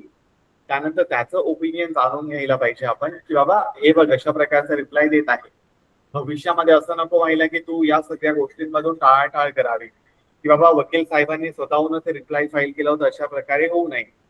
त्यामुळे हा एक ड्राफ्ट आहे किंवा या सगळ्या नोटिंग आहेत, अशा प्रकारचा रिप्लाय आपण या लिगल नोटीसला देणार आहोत. यामध्ये या डिमांड आपण एक्सेप्ट करणार आहोत, या डिमांड आपण डिनाय करणार आहोत, या डिमांड आहे त्यावर आपण तटस्थ राहणार आहोत, या डिमांड मध्ये आपण पार्शल वे मध्ये रिप्लाय करणार आहोत. अशा प्रकारच्या सगळ्या नोटिंग आपल्याला त्या व्यक्तीला मांडायचं असतात. सोबतच आपल्याला हे पण त्याला सांगायचं असतं की कॉन्सिक्वेन्सेस काय असू शकतील या लिगल नोटीसचे रिप्लायचे, की बाबा जर आपण या पॅराग्राफचं उत्तर पॉझिटिव्ह दिलं तर त्याचं निष्कर्ष अमुक अमुक असू शकेल. ह्याचा पॅराग्राफ नंबर 2चा रिप्लाय जर आपण निगेटिव्ह दिला तर याचा निष्कर्ष वेगळा असू शकेल. मग जोही काइंड ऑफ रिप्लाय आपण देऊ त्या क्लायंटला आपल्याला सगळ्या गोष्टी सांगायच्या असतात. मग प्रश्न अजून या ठिकाणी आपल्या समोर असतो की बाबा आपल्याला कसं कळेल की काय काय होऊ शकतं, त्याचे दुष्परिणाम काय होऊ शकतात.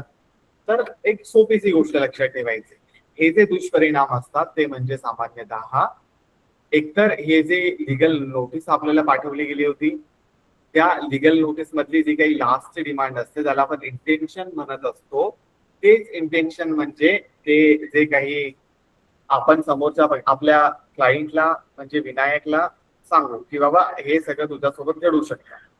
जसं की तुझा हा पॉझिटिव्ह रिप्लाय दिला, त्या व्यक्तीने मान्य केलं तर ठीक आहे, जर त्याने अमान्य केलं तर तो तुझ्या विरुद्ध कोर्टमध्ये जाऊन दावा वगैरे दाखल करू शकतो. किंवा तुला जे काही तुम्ही टोकन अमाऊंट घेतली होती त्या टोकन अमाऊंटच्या व्यतिरिक्त जे काही डबल टोकन अमाऊंट असेल ती तुम्हाला द्यावी लागू शकते. मग या सगळ्या गोष्टी आपल्याला त्या पक्षकाराला समजावून सांगणं गरजेचं असतं. हा पण एक पार्ट असतो. ह्यामध्ये अजून काही टेक्निकल टर्मिनॉलॉजी जर असू शकतील तर त्या इंडिव्हिज्युअल केससाठी वेगळ्या वेगळ्या असू शकतात. ते आपल्याला प्रत्येक केसमध्ये जी काही लिगल नोटीस आली आहे ना त्या लिगल नोटीसचा जो काही मथडा असणार आहे त्यामध्ये आपल्याला या सगळ्या गोष्टी कळू शकतात. पण प्रत्येक केससाठी त्या सेमच असायला पाहिजे गरजेचं नाहीये, पण जी काही डिमांड असते त्या डिमांडलाच आपण म्हणू शकतो, त्याच आपण डिमांड आपल्या पक्षकाराला सांगू शकतो विनायकला जो रिप्लाय फाईल करणार आहे की बाबा अशा प्रकारे तुझ्यासोबत घटना होऊ शकतात. मग हा एक पार्ट त्या ठिकाणी येतो.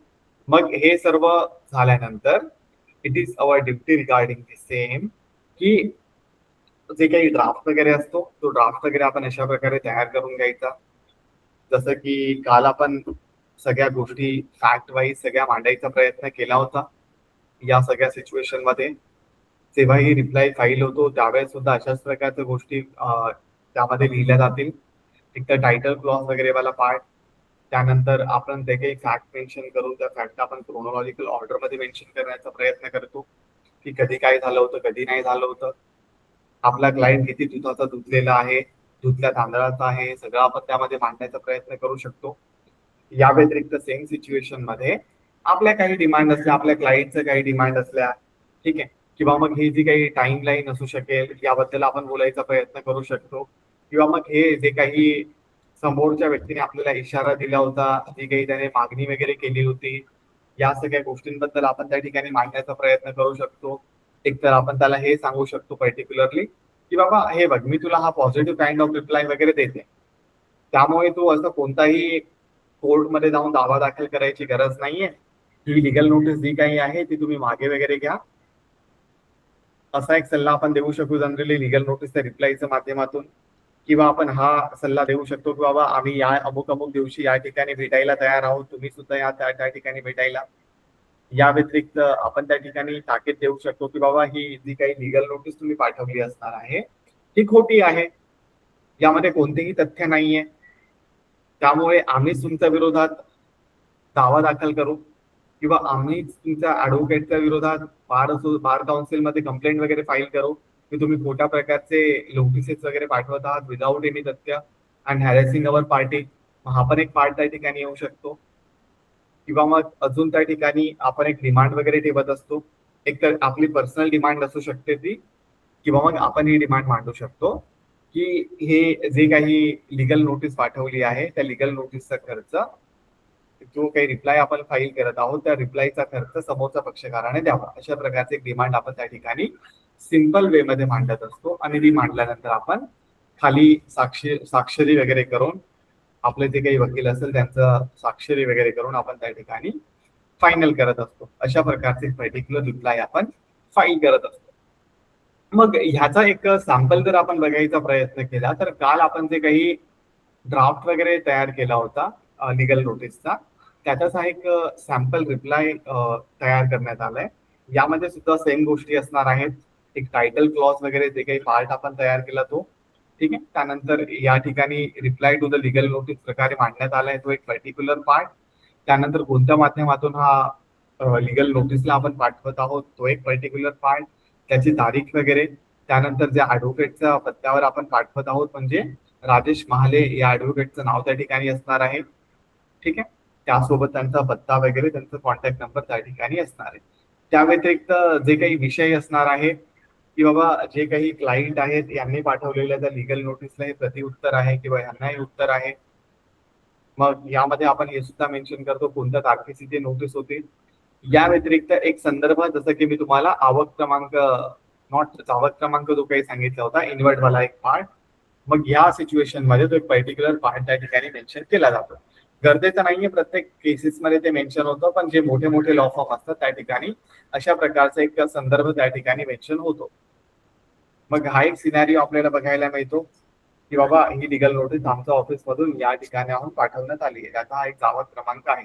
आणि ह्या एक पर्टिक्युलर सिच्युएशन मध्ये आपल्याला अजून एक पार्ट त्या ठिकाणी मेन्शन करायचा असतो, जसं की आपण लिगल नोटीस मध्ये मेन्शन केलं होतं की ह्या पर्टिक्युलर रिप्लायची एक कॉपी आमच्या ऑफिसमध्ये शाबूत ठेवण्यात आली आहे फॉर द फ्युचर रेफरन्स म्हणून. तो पण एक पार्ट आपण त्या reply to the legal notice मध्ये त्या ठिकाणी मेन्शन करू शकतो. मग काल जसं की आपण मेन्शन करायचा प्रयत्न केला होता लिगल नोटीसच्या पार्ट मध्ये, तशाच प्रकारे reply to the legal notice मध्ये सुद्धा आपण या ठिकाणी मेन्शन करायचा प्रयत्न करतो की बाबा जेही क्लायंट आहेत आपले, जसं की आता आपण अपोनंट व्यक्तीचे ऍडव्होकेट आहोत, ज्या व्यक्तीला लिगल नोटीस पाठवली त्याचा ऍडव्होकेट आहोत, आपलं नाव या ठिकाणी रमेश आर पाटील असणार आहे.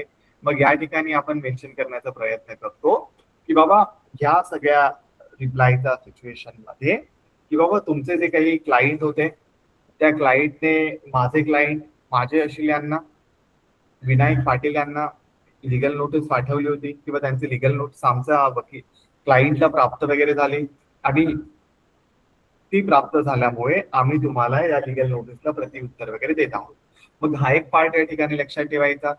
मग आपण त्या ठिकाणी पॅराग्राफ वाईज त्या ठिकाणी रिप्लाय देत असतो. मग दोन बाजू त्यामध्ये असतात. एकतर पहिला मुद्दा असतो, एकतर आपण या पॅराग्राफला मेन्शन करायचा आधी त्या ठिकाणी क्लिअरली मेन्शन करत असतो, reply to the paragraph number 1 of legal notice dated so and so, अशा प्रकारे आपण मेन्शन करत असतो किंवा सिम्पली आपण मेन्शन करत असतो की बाबा जोही काही पॅराग्राफ आहे 1 2 3 4 अशा प्रकारे डिरेक्टली मेन्शन करतो. पण हे रिप्लाय द्यायच्या वेळेस जे काही जसं की आपण या ठिकाणी मेन्शन केलं की या व्यक्तीने काय केलंय लिगल नोटीस मध्ये, या व्यक्तीने लिगल नोटीसच्या पहिल्या पॅरामध्ये मेन्शन केला होता जे काही एमओयू वगैरे झालाय त्याबद्दल.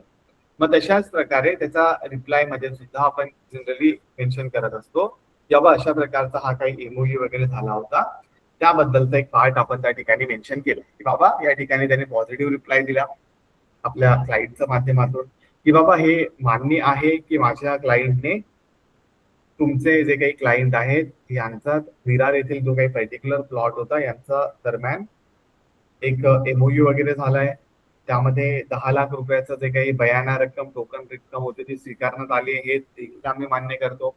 हा एक पर्टिक्युलर पार्ट त्यांनी मान्य केला पहिल्या पॉइंटचा. मग हा एक सिंपल प्रकारचा रिप्लाय असू शकतो किंवा जो पहिला रिप्लाय आपण पाहिला तो या ठिकाणी असू शकतो की reply to the paragraph number 1 अशा प्रकारे आपल्याला मराठीमध्ये त्या ठिकाणी मेन्शन करायचं असणार आहे पर्टिक्युलर पार्ट. मग या सिच्युएशन मध्ये आपण जे काही मेन्शन करू शकू पॉझिटिव्ह रिप्लाय निगेटिव्ह रिप्लाय तो आपण त्या ठिकाणी मेन्शन करू आपल्या पद्धतीने, जशा प्रकारची केस तशा प्रकारे आपण मेन्शन करू हा एक पर्टिक्युलर पार्ट. या व्यतिरिक्त सेकंड पॅरा मग या ठिकाणी आलाय. सेकंड पॅरामध्ये काही गोष्टी या ठिकाणी या व्यक्तीने मेन्शन केल्या होत्या की या सदरच्या पर्टिक्युलर दाव्यामध्ये या पर्टिक्युलर लिगल नोटीस मध्ये 50 लाखाची जी काही अमाऊंट होती त्यापैकी 10 लाख कॅश मध्ये देण्यात येतील, त्यानंतर 40 लाख रुपये जे काही होते ते नंतर देण्यात येतील एक पर्टिक्युलर मुदत मध्ये 3 महिन्याचा. हा एक पर्टिक्युलर पार्ट त्यांनी मेन्शन केला. सोबत त्यांनी हे पण मेन्शन केलं आम्ही वारंवार हे पैसे देण्याचा प्रयत्न केला पण कोणत्याही प्रकारे आम्हाला रिप्लाय वगैरे आला नाही विक्रेत्याकडून. मग ह्याला जर मला रिप्लाय द्यायचा असेल तर जशा प्रकारची माझी केस जशा प्रकारचं माझ्या क्लायंटला हवंय तशा प्रकारचा रिप्लाय मी या ठिकाणी देते. जसं की या ठिकाणी कलम 4 म्हणून आपण मेन्शन केलंय है ना की हा एक पर्टिक्युलर कलम 4 वाला जो काही पार्ट असेल एकतर तो एमओयू चा असेल तर एमओयू बद्दल मेन्शन करायचं, एकतर तो लिगल नोटीसचा असेल तर आपण लिगल नोटीस बद्दल त्या ठिकाणी मेन्शन करायचं. मग या ठिकाणी आपण रॅन्डम जर हा रिप्लाय लिहिला तर एक पर्टिक्युलर रिप्लाय आपल्याला बघायला मिळतो किंवा आपल्या नोटीसमध्ये हा जो दावा आहे संपूर्ण खोटा आहे, तुमचे असेल जे काही उर्वरित रक्कम देण्यास तयार होते हा जो काही दावा आहे हा खोटा आहे. कराराच्या कलम 4 नुसार व्यवहार पूर्ण करण्याची अंतिम मुदत 10 एप्रिल 2026 ही होती आणि हाच जो काही करार आहे त्याचा इसेन्स आहे किंवा हा कराराचा आत्मा होता. पण तरी सुद्धा तुम्ही या ठिकाणी हा जो काही एमओयू आहे याचा अंतर्गत तुम्ही कोणत्याही प्रकारे हा व्यवहार पूर्ण करण्यास सक्षम नव्हता. अशा प्रकारचा एक पर्टिक्युलर पार्ट म्हणजे हा एमओयू जो काही आहे त्याचा पॉइंट नंबर 4 बद्दल आपण त्या ठिकाणी मेन्शन केलंय की बाबा हा दोन्ही पक्षकारांबद्दल एक मॅन्डेटरी होता की बाबा त्यांनी या बंधनाचं जे काही असेल ते फॉलो करायला हवं की ज्या काही बाउंड्रीज आहेत त्या बाउंड्रीज मध्ये राहून त्यांनी त्याचं पालन वगैरे करायला हवं. मग आपण जो काही रिप्लाय फाईल करत आहोत त्यामध्ये थेट लिहिले या ठिकाणी की बाबा तुमचा क्लायंटचा जो काही दावा होता पैसे परत ती रक्कम देण्याचा तो खोटा आहे दावा, कारण की तुम्ही आमच्याशी कोणत्याही प्रकारचा संपर्क साधला नाहीये कारण की लास्ट डे होता 10 एप्रिल 2026. त्यानंतर जो काही पुढचा रिप्लाय असू शकेल तो आपण त्या ठिकाणी मेन्शन केलाय की बाबा माझे जे काही व्यवहार होते पूर्ण करण्यासाठी तयार होतो मात्र तुमचे जे काही क्लायंट होते यांनी उर्वरित 40 लाख रुपये जमा करण्यास अपयशी ठरले आहे. तरी माझे जे काही क्लायंट आहे त्यांनी वारंवार तोंडी किंवा फोनवरून संपर्क साधला असता तुमच्या क्लायंटने आर्थिक अडचणी असल्याचे सांगून वेळ मारून नेली किंवा वेळ चोरून नेली, जेवढी चांगली स्पष्ट भाषा असू शकेल त्याच्या प्रकारे आपण त्या ठिकाणी मांडू शकतो. पुढच्या पार्टमध्ये मग अजून आपण मेन्शन करायचा प्रयत्न करतो की बाबा जो काही आपण एमओयू वगैरे केला होता त्याचा पॉइंट नंबर 7 मध्ये हे स्पष्ट नमूद करण्यात आलंय की जर खरेदी खत मुदतीत जे काही उर्वरित रक्कम असणारे मुदतीमध्ये जर तुम्ही भरण्यास अपात्र ठराल, अपयशी ठराल, तर ही जी काही टोकन अमाऊंट आहे ही जप्त करण्याचा अधिकार विक्रेत्याचा असेल. आणि मग हा एक पार्ट आपण आपले विनायक पाटील क्लायंट आहेत आपले, त्यामुळे आपण त्यांच्यासाठी मांडलाय. कारण की आपण जर या ठिकाणी पहिला पॉईंट डिनाय केला असेल की बाबा 10 तारखेपर्यंत तुम्ही आमच्याशी कोणत्याही प्रकारचा संपर्क साधला नव्हता आणि हाच मेन पॉईंट होता त्या कॉन्ट्रॅक्टचा, एमओयूचा, त्यामुळे तुम्ही संपर्क साधला नाहीये, तुम्ही पैसे दिले नाहीये, त्यामुळे 0.67 नुसार आम्ही ते पैसे वगैरे जमा करू किंवा आम्ही ते पैसे स्वतः जवळ ठेवू, हा आमचा कायदेशीर अधिकार आहे. मग हा एक पार्ट आपण त्या ठिकाणी मांडण्याचा प्रयत्न केलाय. या व्यतिरिक्त आपण अजून एक पार्ट त्या ठिकाणी मेन्शन केलाय की बाबा तुमचे जे काही क्लायंट आहेत त्यांची आपली चूक लपवण्यासाठी ही लिगल नोटीस पाठवून आमच्या क्लायंटवर खोटे आरोप केले आहेत. त्यामुळे माझे जे काही क्लायंट आहेत यांची जी काही टोकन रक्कम आहे ती जप्त करण्यास व सदर मालमत्ता दुसऱ्या त्रयस्थ व्यक्तीस विकण्यास जे काही कायदेशीर अडथळे वगैरे तुम्ही निर्माण करण्याचा प्रयत्न करत आहात, पण आम्ही त्यासाठी मोकळे आहोत, अशा प्रकारचे पर्टिक्युलर पार्ट आपण मांडलाय. या व्यतिरिक्त आपले लास्ट वाल्या रिप्लाय मध्ये आपण त्या ठिकाणी मेन्शन करायचा प्रयत्न करत आहोत की तुमच्या त्या लिगल नोटीसमुळे आमच्या क्लायंटला मानसिक त्रास झालाय, ठीक आहे, किंवा तुम्ही आम्हाला कायदेशीर त्रास देण्याचा प्रयत्न करत आहात आणि तुम्ही न्यायालयात अशा प्रकारचा खोटा दावा दाखल केल्यास तुमचे जे काही क्लायंट असणार आहेत ते सर्वस्वी जबाबदार असतील, अशा प्रकारचे एक पर्टिक्युलर पार्ट आपण या ठिकाणी मेन्शन करत असतो. यासोबत लास्ट वाला पार्ट आपण हे सुद्धा मेन्शन करतो, जसं की मी सांगितलं तुम्हाला की बाबा या रिप्लायची एक कॉपी आमच्या ऑफिसमध्ये आहे शाबूत, किंवा मग भविष्यात कोणतेही चुकीची पावले न उचलण्याचा सल्ला आम्ही तुमच्या क्लायंटला वगैरे देत आहोत, असा एक पॉइंट आपण या ठिकाणी ऍड केलाय. बट हे सगळे ऍड करायची गरज नसते, टोटली डिपेंडिंग ऑन तुमच्या कशा प्रकारची केस आहे आणि तुम्ही कशा प्रकारचा रिप्लाय त्या ठिकाणी फाईल करत आहात. नंतर हे सगळं झाल्यानंतर आपले जे काही क्लायंट आहेत ह्यांच्या वतीने ऍडव्होकेट म्हणून आपण त्या ठिकाणी साईन वगैरे करत असतो. मग हा एक काइंड ऑफ रिप्लाय आपल्याला या ठिकाणी बघायला मिळतो.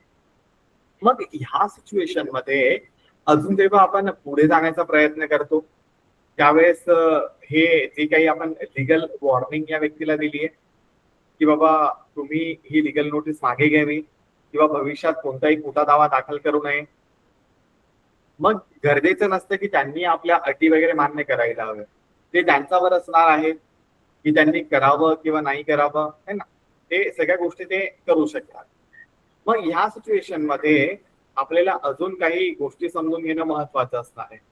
ते म्हणजे एकतर अशा प्रकारचा रिप्लाय जो काही असतो, एकतर हा रिप्लाय आपण जेव्हाही फाईल करतो त्यावेळेस जर आपल्याकडे काही इव्हिडन्सेस असले तर ते आपण त्याची झेरॉक्स कॉपी वगैरे या नोटीस सोबत लावू शकतो किंवा अशा प्रकारच्या पुराव्यांना आपण त्या ठिकाणी मेन्शन करू शकतो. पण गरजेचं नसतं कंपल्सरी ते मेन्शन करणंच, जसं की लिगल नोटीसच्या पार्ट मध्ये हे मेन्शन नसतं कंपल्सरी की लिगल नोटीसचा जो काही आपण आधार आहे त्या आधाराला मेन्शन करावा, त्या पुराव्याला मेन्शन करावं, फक्त आपण त्यामध्ये फॅक्ट मेन्शन करत असतो लिगल नोटीस मध्ये.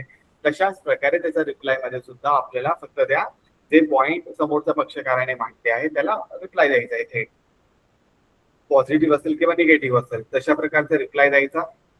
तो रिप्लाय दिल्यानंतर पर्टिक्युलरली एकतर हा रिप्लाय आपण रेजिस्टर पोस्टद्वारे पाठवू शकतो किंवा मग आपण आपल्या ऑफिस मधल्या एखाद्या व्यक्तीद्वारे पाठवू. मग हे दोन्ही पार्ट आपल्यासाठी असणार आहे. It totally depending on us की आपण कशा प्रकारे तो एक पर्टिक्युलर रिप्लाय वगैरे देऊ शकतो समोरच्या पक्षकारांना.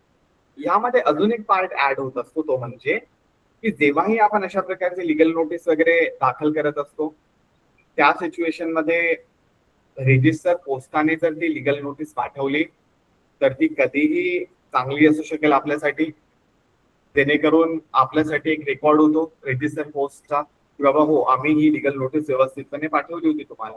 या माध्यमातून पाठवली होती. कारण की आपण जेव्हाही रजिस्टर पोस्टाने ती पाठवत असतो त्यावेळेस जे काही डॉक्युमेंट असेल ते त्या ठिकाणी मेन्शन केलं जातं. त्याची एक पोच पावती आपल्याला मिळत असते.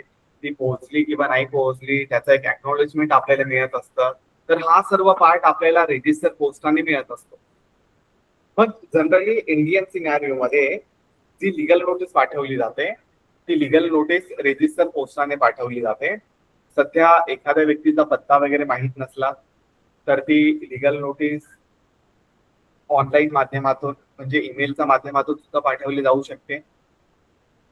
बऱ्याच साऱ्या सिनॅरिओ मध्ये ही जी लिगल नोटीस असते ती आपण व्हॉट्सअपच्या माध्यमातून सुद्धा पाठवू शकतो. बट फक्त मुद्दा परत तिथे हाच येतो की बाबा आपण योग्य त्या व्यक्तीला पाठवली आहे किंवा नाही पाठवली आहे ते प्रूव्ह करण्यासाठी परत मग ते डिजिटल एव्हिडन्सेस मध्ये जा, तो एक वेगळा पार्ट येतो. त्यामुळे बेटर पार्ट आपण प्रेफर केला पाहिजे. जो काही ऑफलाईन मीडियम आहे आपल्या समोर त्याला आपण म्हणत असतो इंडियन पोस्ट वगैरे त्या माध्यमातून किंवा ज्या रजिस्टर कुरिअर सर्व्हिसेस असतात ज्या मान्यता प्राप्त कुरिअर सर्व्हिसेस आहेत त्याच्या माध्यमातून सुद्धा आपण या ठिकाणी लिगल नोटीस वगैरे पाठवत असतो. बऱ्याच वेळेस अशा प्रकारचं लिगल नोटीस किंवा लिगल नोटीसचा रिप्लाय जनरली एखाद्या ऑफिसच्या क्लेरिकल स्टाफच्या माध्यमातून सुद्धा पाठवण्यात येतात. फक्त त्या सिच्युएशन मध्ये एक गोष्ट लक्षात ठेवायची की जेव्हाही आपण ती लिगल नोटीस पोहोचवू किंवा त्या लिगल नोटीसचा रिप्लाय पाठवण्याचा प्रयत्न करू त्या ऑफिसमध्ये त्याचं एक एक्नॉलेजमेंट म्हणून एक रिसिव्हची साईन आपल्याला घेणं गरजेचं असतं. तर तो एक पार्ट आहे जो आपल्याला समजून घेणं महत्वाचं असतं. तो this are the kind of thing. हा एक पर्टिक्युलर पार्ट रिप्लायचा आपल्याला लक्षात येतो. मग अजून प्रश्न या ठिकाणी येतो की जेव्हाही आपण अशा प्रकारचं रिप्लाय फाईल करू या रिप्लाय मध्ये समजा आपल्याला जी काही लिगल नोटीस प्राप्त झाली या लिगल नोटीस प्राप्त झाल्याच्या सिच्युएशन मध्ये दोन व्यक्तींचे नाव या ठिकाणी होते. मग जेव्हाही आपण या ठिकाणी रिप्लाय फाईल करू त्यावेळेस तो रिप्लाय आपण सेपरेटली दोन्ही व्यक्तींना वेगळ्या वेगळा पाठवू शकतो किंवा मग तो रिप्लाय आपण एकाच लिगल नोटीसच्या रिप्लाय मध्ये तो देऊ शकतो. फक्त काय असणार आहे त्याची कॉपी आपल्याला डुप्लिकेट फॉर्म मध्ये पाठवावी लागेल. दोन व्यक्ती असले तर दोन व्यक्तींना आपल्याला ती कॉपी वेगळी वेगळी पाठवावी लागेल. हा एक पार्ट आहे तो लक्षात ठेवायचा. पण समजा त्यांचा पत्ता एकच असला तर एकाच ठिकाणी पाठवली तरी चालेल. पण जर पत्ते वेगळे वेगळे असले तर त्यांना वेगळा वेगळा रिप्लाय फाईल करावा. हा एक इम्पॉर्टंट पार्ट असतो. कारण की काय होतं बऱ्याच वेळेस तो समोरचा पक्षकार मग नाकारतो की बाबा मला ही लिगल नोटीसचा रिप्लाय मिळालाच नाहीये.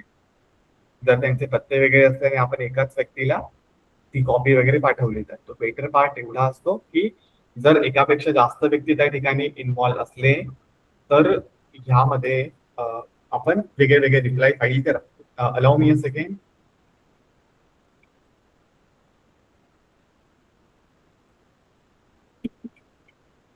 ओके. ह्याच पार्टमध्ये जेव्हा आपण पुढे जाण्याचा प्रयत्न करतो तर लिगल नोटीसच्या पार्टमध्ये आपण काही गोष्टी पाहिल्या होत्या आतापर्यंत. त्यापैकी एक मॅन्डेटरी पार्ट आपण पाहिला ज्या ठिकाणी आपण मॅन्डेटरी एक नोटिफिकेशन वगैरे कळवायचं असतं.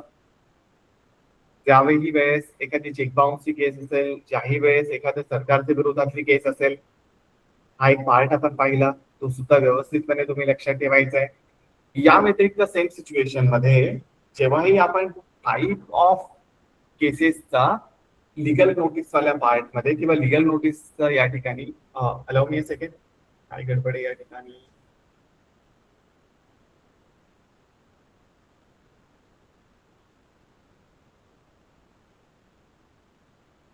एक सेकंड द्या. I think there are some internet issue.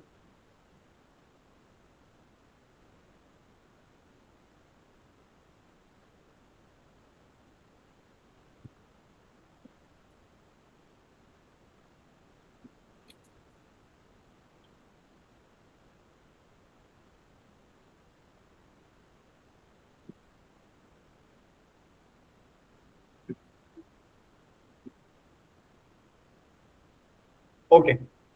ह्याच इम्पॉर्टंट आस्पेक्ट मध्ये जेव्हा आपण हे बघायचा प्रयत्न करतो नोटीस टू दी गव्हर्नमेंट वाला पार्ट या नोटीस टू दी गव्हर्नमेंट वाला पार्ट मध्ये काही गोष्टी समजून घेणं महत्वाचं असणार आहे.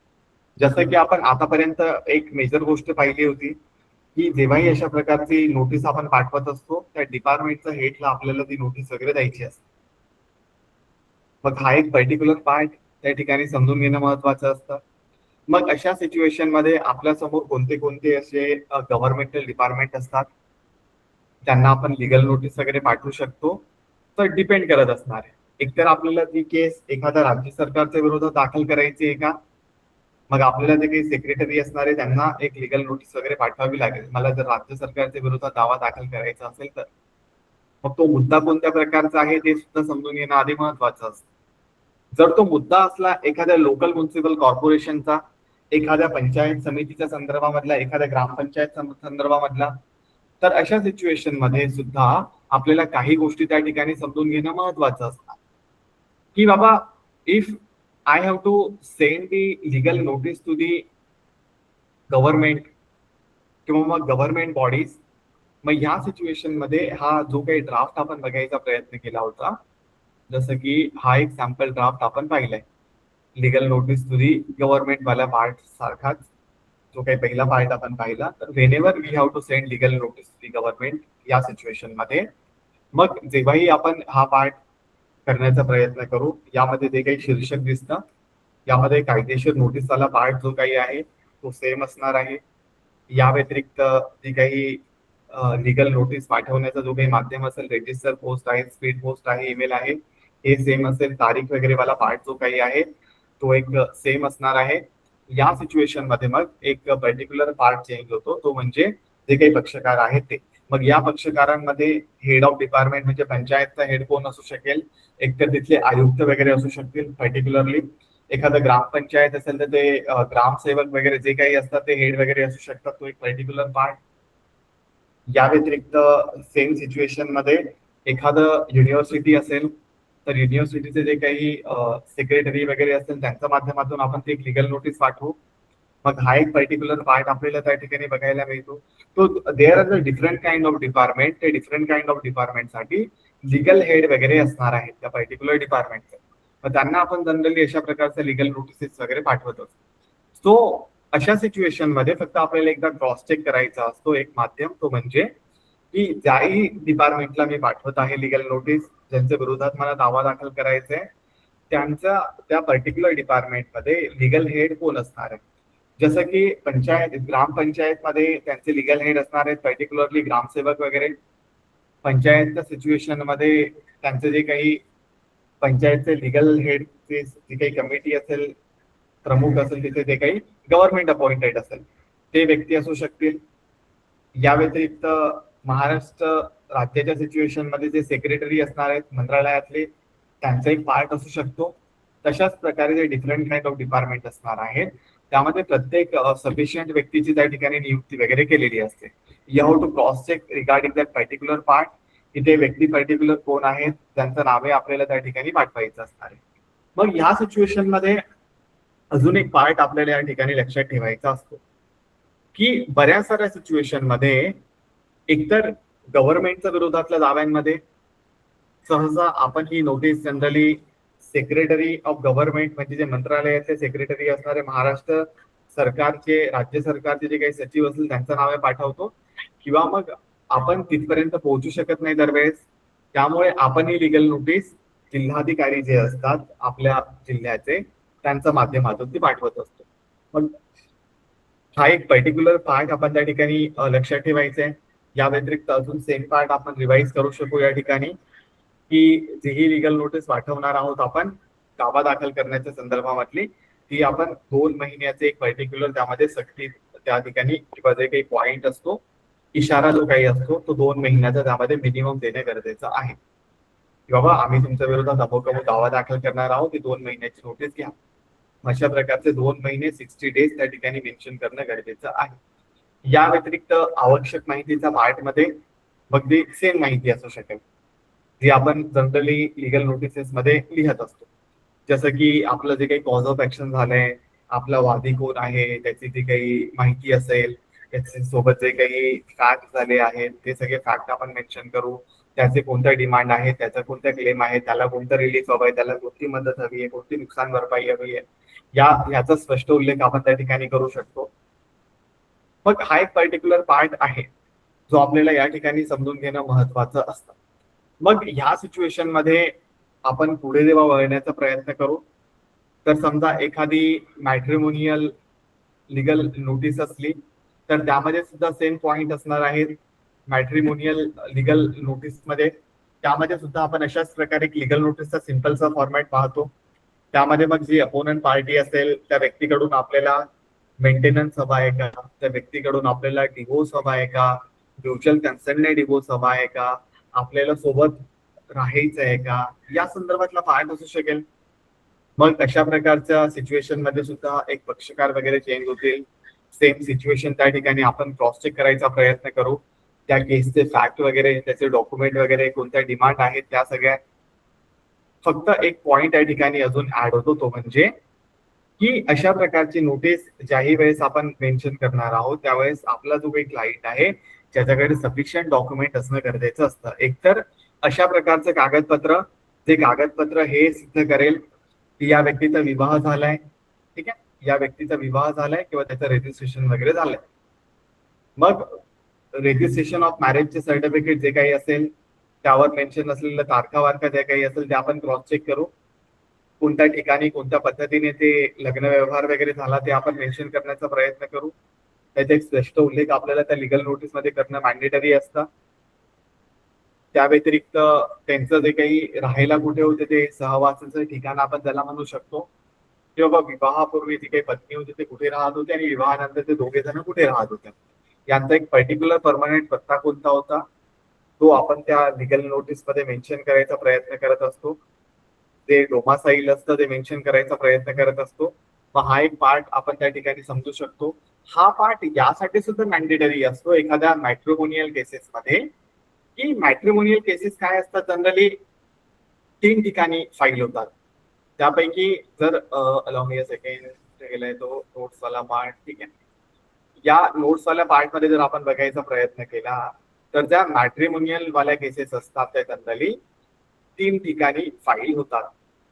एकतर पहिलं ठिकाण त्या ठिकाणी असू शकतं ज्या ठिकाणी विवाह झाला, ठीक आहे, प्लेस ऑफ मॅरेज, या ठिकाणी ते जनरली दावा वगैरे दाखल होऊ शकतो मॅट्रिमोनियल केसेसचा. हा एक पहिला part.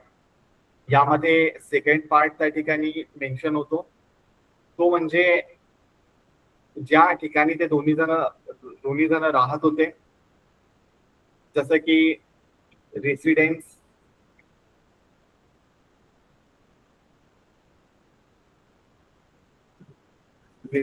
Of both parties after marriage. हा एक पर्टिक्युलर पार्ट, की बाबा लग्न झाल्यानंतर हे दोन्ही जण कुठे राहत होते, त्या ठिकाणाच्या ज्युरिस्डिक्शन मधल्या फॅमिली कोर्ट मध्ये हा दावा दाखल होणार आहे. आणि तिसरा पार्ट या ठिकाणी येतो, तो म्हणजे करंट प्लेस ऑफ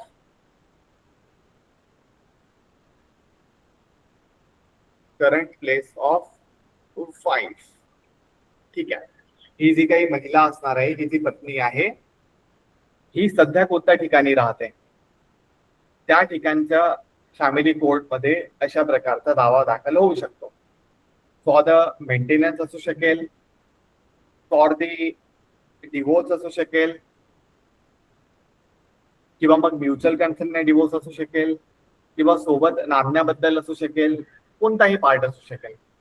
तो अशा प्रकारे 3 प्लेसेसवरच असणार आहे. तर जेव्हा कधी आपण लिगल नोटीस पाठवण्याचा प्रयत्न करतो, वी हॅव टू कन्फर्म की बाबा हे तिन्ही प्लेस कुठे आहेत. मग ते प्लेस वगैरे व्यवस्थितपणे चेक करायचं, जेणेकरून आपल्याला हे सुद्धा समजू शकतं की आपल्याला हा दावा नेमका कुठे दाखल करायचा आहे. मग हे जर समजलं तर आपण त्या क्लायंटला व्यवस्थितपणे डील करू शकतो. जसं की हा जो क्लायंट आपल्या समोर आला असेल मॅट्रिमोनियल केसेस वगैरे घेऊन, ह्याचा काडी मात्रही संबंध आपण ज्या ठिकाणी राहतो त्या ठिकाणी नसेल, जसं की त्याचं लग्न आपण त्या ठिकाणी राहतो त्याचं ज्युरिस्डिक्शन मधलं नाहीये, किंवा ते जे काही पार्टीज आहेत आपल्या, या पार्टीज लग्न झाल्यानंतर आपण त्या ठिकाणी राहतो त्या ठिकाणच्या ज्युरिस्डिक्शन मध्ये राहत नाही, किंवा मग ही जी वाईफ आहे, ही वाईफ तिचा जो काही करंट रेसिडेन्स आहे हा सुद्धा आपण ज्या ठिकाणी राहतो ऍज अ ऍडव्होकेट म्हणून त्या ठिकाणचा नाहीये. मग हे तिन्ही रेसिडेन्स वेगळे आहेत, तिन्ही प्लेसेस वेगळे आहेत. मग अशा सिच्युएशन मध्ये फक्त आपण तो ड्राफ्ट वगैरे तयार करून दिला, या सगळ्या गोष्टी तयार करून दिल्या तरी ठीक आहे, पण ही अपेक्षा करणं की बाबा त्या व्यक्तीने आपल्या ठिकाणी येऊन आपण तो दावा दाखल करू, मग ही एक नेग्लिजिबल गोष्ट आहे. तुम्ही दावा दाखल जरी केला तरी तो खारिज होतो Kentucky. So that is why all this things जे काही आहे ते आपल्याला समजून घेणं गरजेचं असतं, जेणेकरून आपण तो क्लायंट सुद्धा घेण्याआधी 10 वेळेस विचार करू. कारण की असं नको व्हायला की बाबा त्या क्लायंटला आपण स्पष्टपणे सांगावं की बाबा आपण इथून लिगल नोटीस तर पाठवून देऊ, पण ते लिगल नोटीसचं जे काही ज्युरिस्डिक्शन आहे इथलं नाहीये, ते तुम्ही ज्या ठिकाणी लग्न केलं तिथलं असणार आहे, ज्या ठिकाणी राहिले तुम्ही दोन्ही व्यक्ती त्या ठिकाणचं असू शकेल, किंवा आता पत्नी त्या ठिकाणी राहते त्या ठिकाणचं असू शकेल. मग हे तिन्ही मुद्दे आपल्याला त्या ठिकाणी मांडायचे असणार आहे. मग ह्या सिच्युएशन मध्ये अजून एक पार्ट येतो लिगल नोटीस मध्ये, मॅट्रिमोनियल केसेस मध्ये. जर मुलं बाळ असले, अपत्य असले तुमचे, किंवा या विवाहातून किती अपत्य आहेत यांच्याबद्दल त्या ठिकाणी मेन्शन करणं गरजेचं असतं. त्यांचे नावगाव पत्ता, त्या व्यतिरिक्त ते महिला आहेत पुरुष आहेत त्यांचं लिंग त्या ठिकाणी मेन्शन करणं गरजेचं असतं. त्यांना जन्मतारख असू शकेल, त्यांचं वय असू शकेल, हे मेन्शन करणे गरजेचं असू शकतं बऱ्याच वेळेस, जेणेकरून भविष्यामध्ये आपण जेव्हाही हा दावा दाखल करू त्यावेळेस या सगळ्या गोष्टी आपल्यासाठी मेंटेनन्स मिळवण्यासाठी किंवा त्यांच्या नावाने ती प्रॉपर्टी मिळवण्यासाठी बरं पडू शकतं.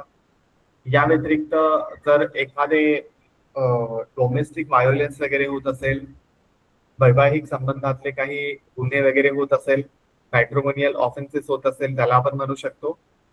हे सर्व या लिगल नोटिसीचा भाग म्हणून आपण त्या ठिकाणी ऍड करू शकतो.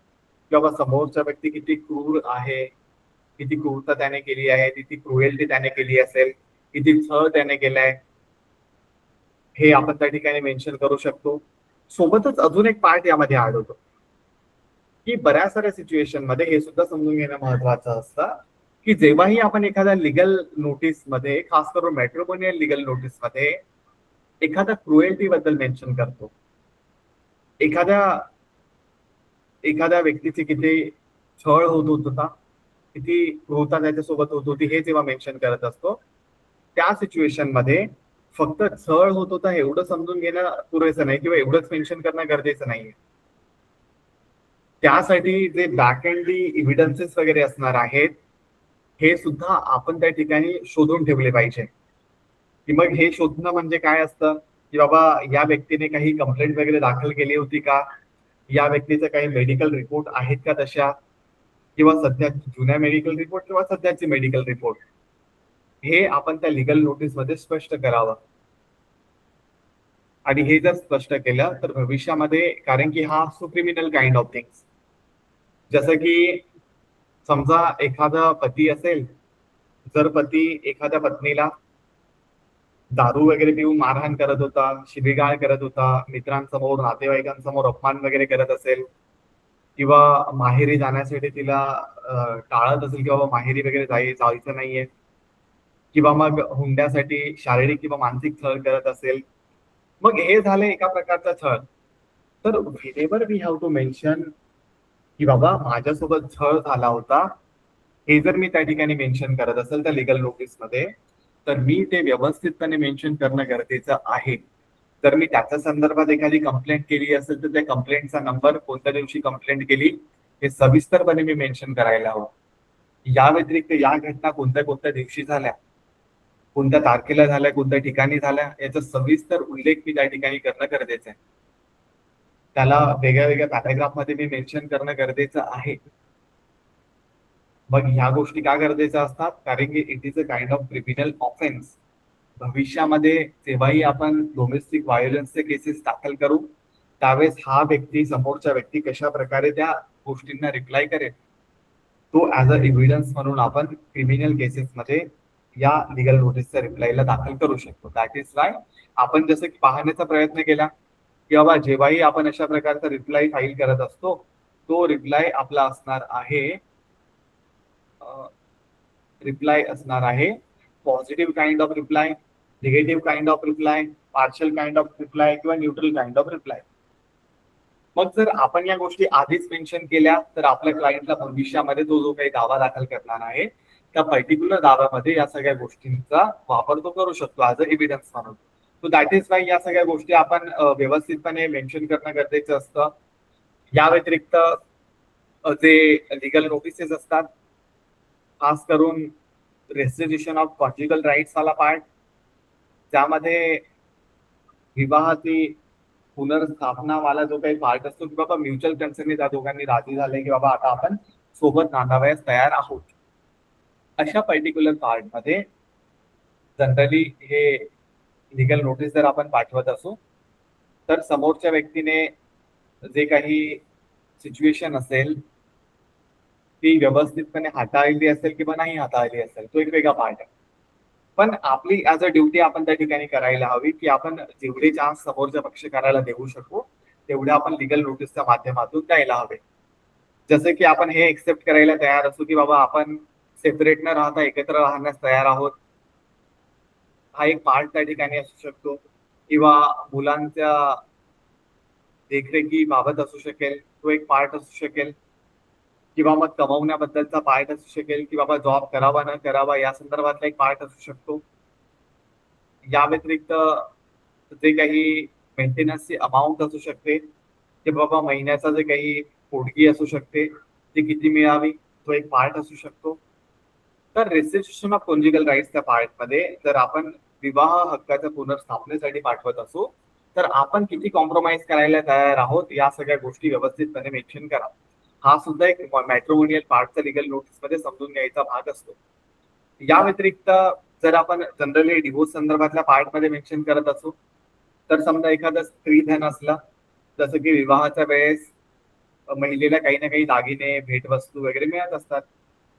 मग आपण त्या ठिकाणी जर डिवोर्स साठी दाखल करत असू तर कोणते स्त्रीधन आपण आपल्याला मिळाले होते ते स्त्रीधन जे काही आहे त्याची अमाऊंट किती होती, त्याची ज्वेलरीची अमाऊंट किती असू शकेल, ते किती तोळ्याचं ते सोनं वानं होतं ते सगळं आपण मेन्शन करायला हवं. या व्यतिरिक्त बऱ्याच साऱ्या सिनॅरिओ मध्ये एखादी प्रॉपर्टी जेव्हा आपण जसं की जनरली जे सुशिक्षित लोक वगैरे आहेत जे सध्या लग्न वगैरे करत आहेत ते लग्न वगैरे केल्यानंतर जेव्हाही एखादी प्रॉपर्टी वगैरे घेतात ती प्रॉपर्टी फक्त पुरुषाच्याच नावाने किंवा महिलेच्याच नावाने न घेता ते जॉईंट ओन प्रॉपर्टी म्हणून ते घेत असतात किंवा संयुक्त मालमत्ता म्हणून ते घेत असतात. मग जर एखादी संयुक्त मालमत्ता असली तर ती दोघांच्या नावावर 50-50% असते. मग अशा सिच्युएशन मध्ये मॅट्रिमोनियल केसेस मध्ये वी हॅव टू मेन्शन, तर अशा प्रकारची काही जॉईंट प्रॉपर्टी असली तर डिवोर्सच्या मॅटर मध्ये जर आपण ही लिगल नोटीस पाठवत असू तर त्याची जे काही मेंटेनन्स असेल तो कुणी करावा हा एक पार्ट असणार आहे. किंवा त्याचा अर्धा हिस्सा कशा प्रकारे मला मिळावा हा एक पार्ट त्या ठिकाणी मेन्शन करायचा आहे. किंवा त्याची हाताळणी सध्याची त्याची चावी जी काही असेल त्या प्रॉपर्टीची मलाही देण्यात यावी, त्यामुळे मी सुद्धा त्या प्रॉपर्टीचा युटिलाइज करू शकेल, वापर करू शकेल पूर्णपणे, तो एक पार्ट त्या ठिकाणी मेन्शन करावे लिगल नोटीस मध्ये. या व्यतिरिक्त या लिगल नोटीसच्या पार्ट मध्ये लिगल डिक्लेरेशन काही असू शकतात. खास करून लिगल डिक्लेरेशन असू शकतील की आपण हा डिवोर्स का घेत आहोत, हा आपण डिवोर्स घेत आहोत कारण की आपण दोघी संगमताने हे ठरवलंय की आपण आता विभक्त होणार आहोत, डिवोर्स वगैरे घेणार आहोत. त्यामुळे या लिगल नोटीसच्या रिप्लाय मध्ये तुम्ही हे आम्हाला दाखवून द्या की तुम्ही तयार आहात माझ्यासोबत डिवोर्स घेण्यासाठी. हा एक पर्टिक्युलर पार्ट हे इंटेन्शन आपण त्यामध्ये मेन्शन करावं की बाबा तुम्ही आम्हाला लेखीमध्ये हे लिहून द्या जेणेकरून आपण पुढे जाऊ.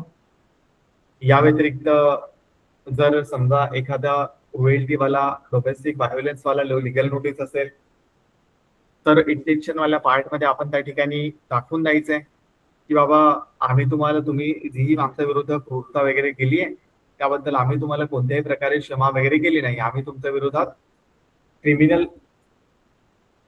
कंप्लेंट वगैरे दाखवणार आहोत. हा एक पार्ट त्या ठिकाणी स्पष्टपणे आपल्याला दाखवून द्यायचा आहे. तो this are the particular things जे आपण मॅट्रिमोनियल पार्ट मध्ये ना व्यवस्थितपणे जर दाखवून दिले तर ते आपल्याला व्यवस्थितपणे कामात येतं भविष्यामध्ये. या व्यतिरिक्त पर्टिक्युलर पार्ट मध्ये समजा मॉनिटरी काइंड ऑफ थिंग्स मध्ये पैशाच्या संदर्भातल्या जर केसेस असल्या तर पैशाच्या संदर्भामध्ये केसेस असल्या तर जे फायनान्शियल रेकॉर्ड असतात ते रेकॉर्ड डिजिटल फॉर्म मध्ये आपल्याजवळ सतत ठेवणं गरजेचं असतं. यासोबतच त्या जे काही चेकबुक वगैरे असू शकतं किंवा एखादं बँकचं स्टेटमेंट असू शकेल. हे बँकचं स्टेटमेंट सुद्धा आपण व्यवस्थितपणे आपल्या ताब्यामध्ये ठेवणं गरजेचं असणार आहे. तो this are the particular scenario जे आपल्याला व्यवस्थितपणे समजून घेणं महत्वाचं असतं. ह्याच्या संदर्भातली एक PDF जी 50 ते 60 पेजेसची आहे, ती उद्या सकाळपर्यंत अपलोड होईल. एकदा तुम्ही चेक करून घ्या. त्यामध्ये टाईप ऑफ केसेस, त्या टाईप ऑफ केसेसमध्ये लिगल नोटीसच्या संदर्भामध्ये कोणते कोणते डॉक्युमेंट आपण हाताळायला हवे किंवा क्लायंटला आपण कोणते प्रश्न विचारायला हवे, मग त्याची एक चेकलिस्ट तुम्हाला मिळेल. त्याच्या संदर्भात जर तुम्ही ती चेकलिस्ट पूर्ण केली तर तुम्ही व्यवस्थितपणे या लिगल नोटीसला रिप्लाय वगैरे देऊ शकाल. आणि आम्ही त्या संदर्भातले काही व्हिडिओ सुद्धा रेकॉर्ड केले आहेत. तो जसे सर्व व्हिडिओ कम्प्लीट होतील will upload along with that PDF तर उद्या अपलोड होऊन जाईल, पण ते व्हिडिओ जसे कम्प्लीट झाले तसे अपलोड होतील.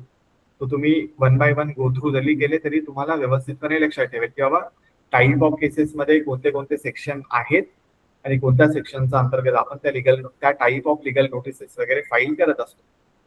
मग ते एक सोयीस्कर असेल तुमच्यासाठी समजून घेण्यासाठी, आणि अलॉंग विथ त्याचा रिप्लाय वगैरे काय असणार आहे, तर तो एक बेटर पार्ट असेल.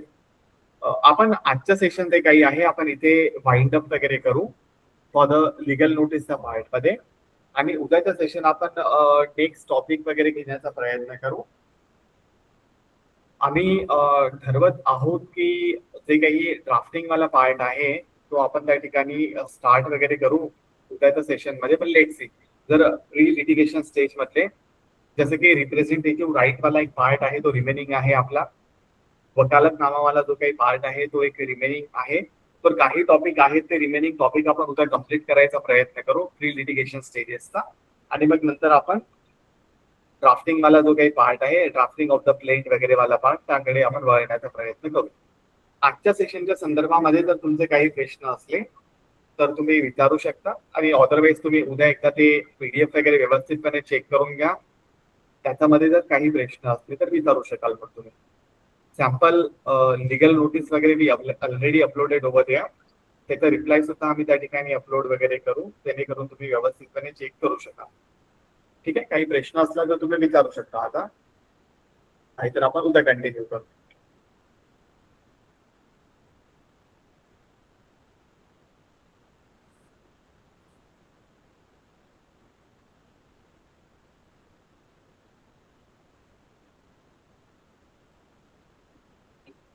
हॅलो, कुणाचा काही प्रश्न आहे का?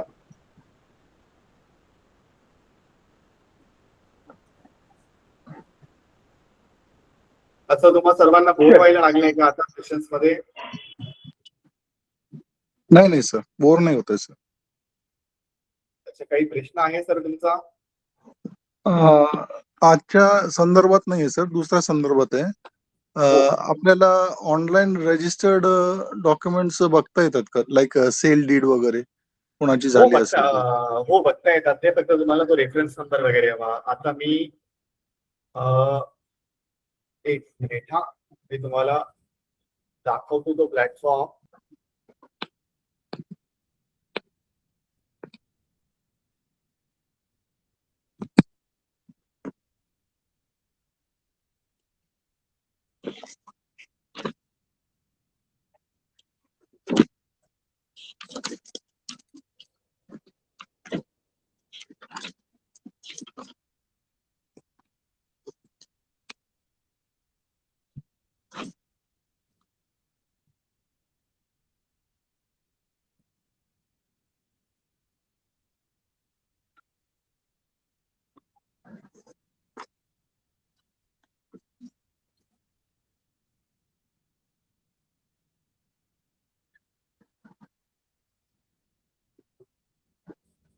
हा प्लॅटफॉर्म आहे ना, या प्लॅटफॉर्म को तुम्ही चेक करू शकता. ह्या प्रकारचे अजून 4-5 प्लॅटफॉर्म आहेत वेगळे वेगळे, ते तुम्हाला एकच स्पेशलाइज प्लॅटफॉर्म मध्ये घेऊन जातात.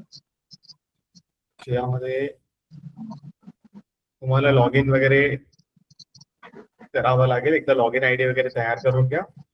या ठिकाणी मग तुम्हाला एक पर्टिक्युलर आयडीज वगैरे ऍड करायचा, डॉक्युमेंट डिटेल्स वगैरे शेअर करायचं असतं. ते शेअर झाले की तुम्ही तिथून चेक करू शकाल. या ठिकाणी आय थिंक त्यांचा हा चेंज झालाय थोडासा.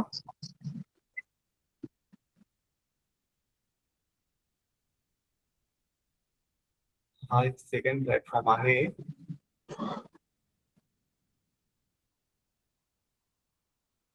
ह्यांचा ना UI वगैरे चेंज झालाय. मी तुम्हाला एक्झॅक्ट लिंक वगैरे पाठवतो थोड्या वेळात.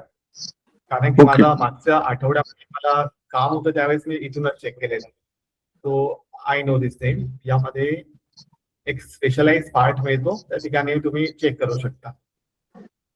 नावाने पण की सर्च करता येते सर इथं? हो, नावाने पण सर्च होतं. ओके. पण जनरली काय आहे सर, ही वेबसाईट आणि प्लॅटफॉर्म डल असतो मग नेमका. डलचा अर्थ असा आहे की हा चालतच नाही.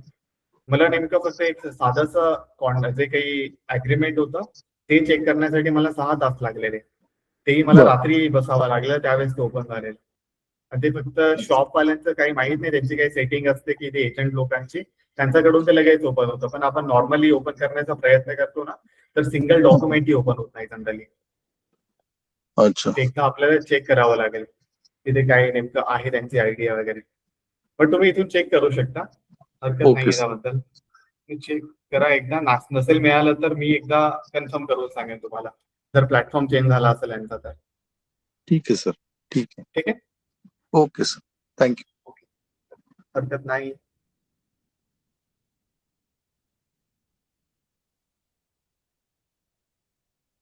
Anyone have any query?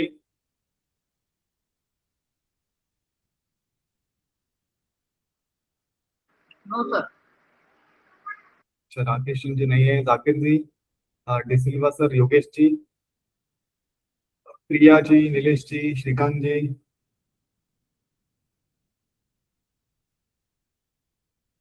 Sir नाही आहे आज काही query. Okay, all good sir. ठीक आहे, हरकत नाही. अच्छा, तुम्हाला जे PDF शेअर करणार ते एकदा चेक करून घ्या. ते इंडेक्स मध्ये असणार आहे, जेणेकरून एवढं जेही काही आपण शिकलो ते थोडंफार इम्प्लिमेंट करता येईल तुम्हाला.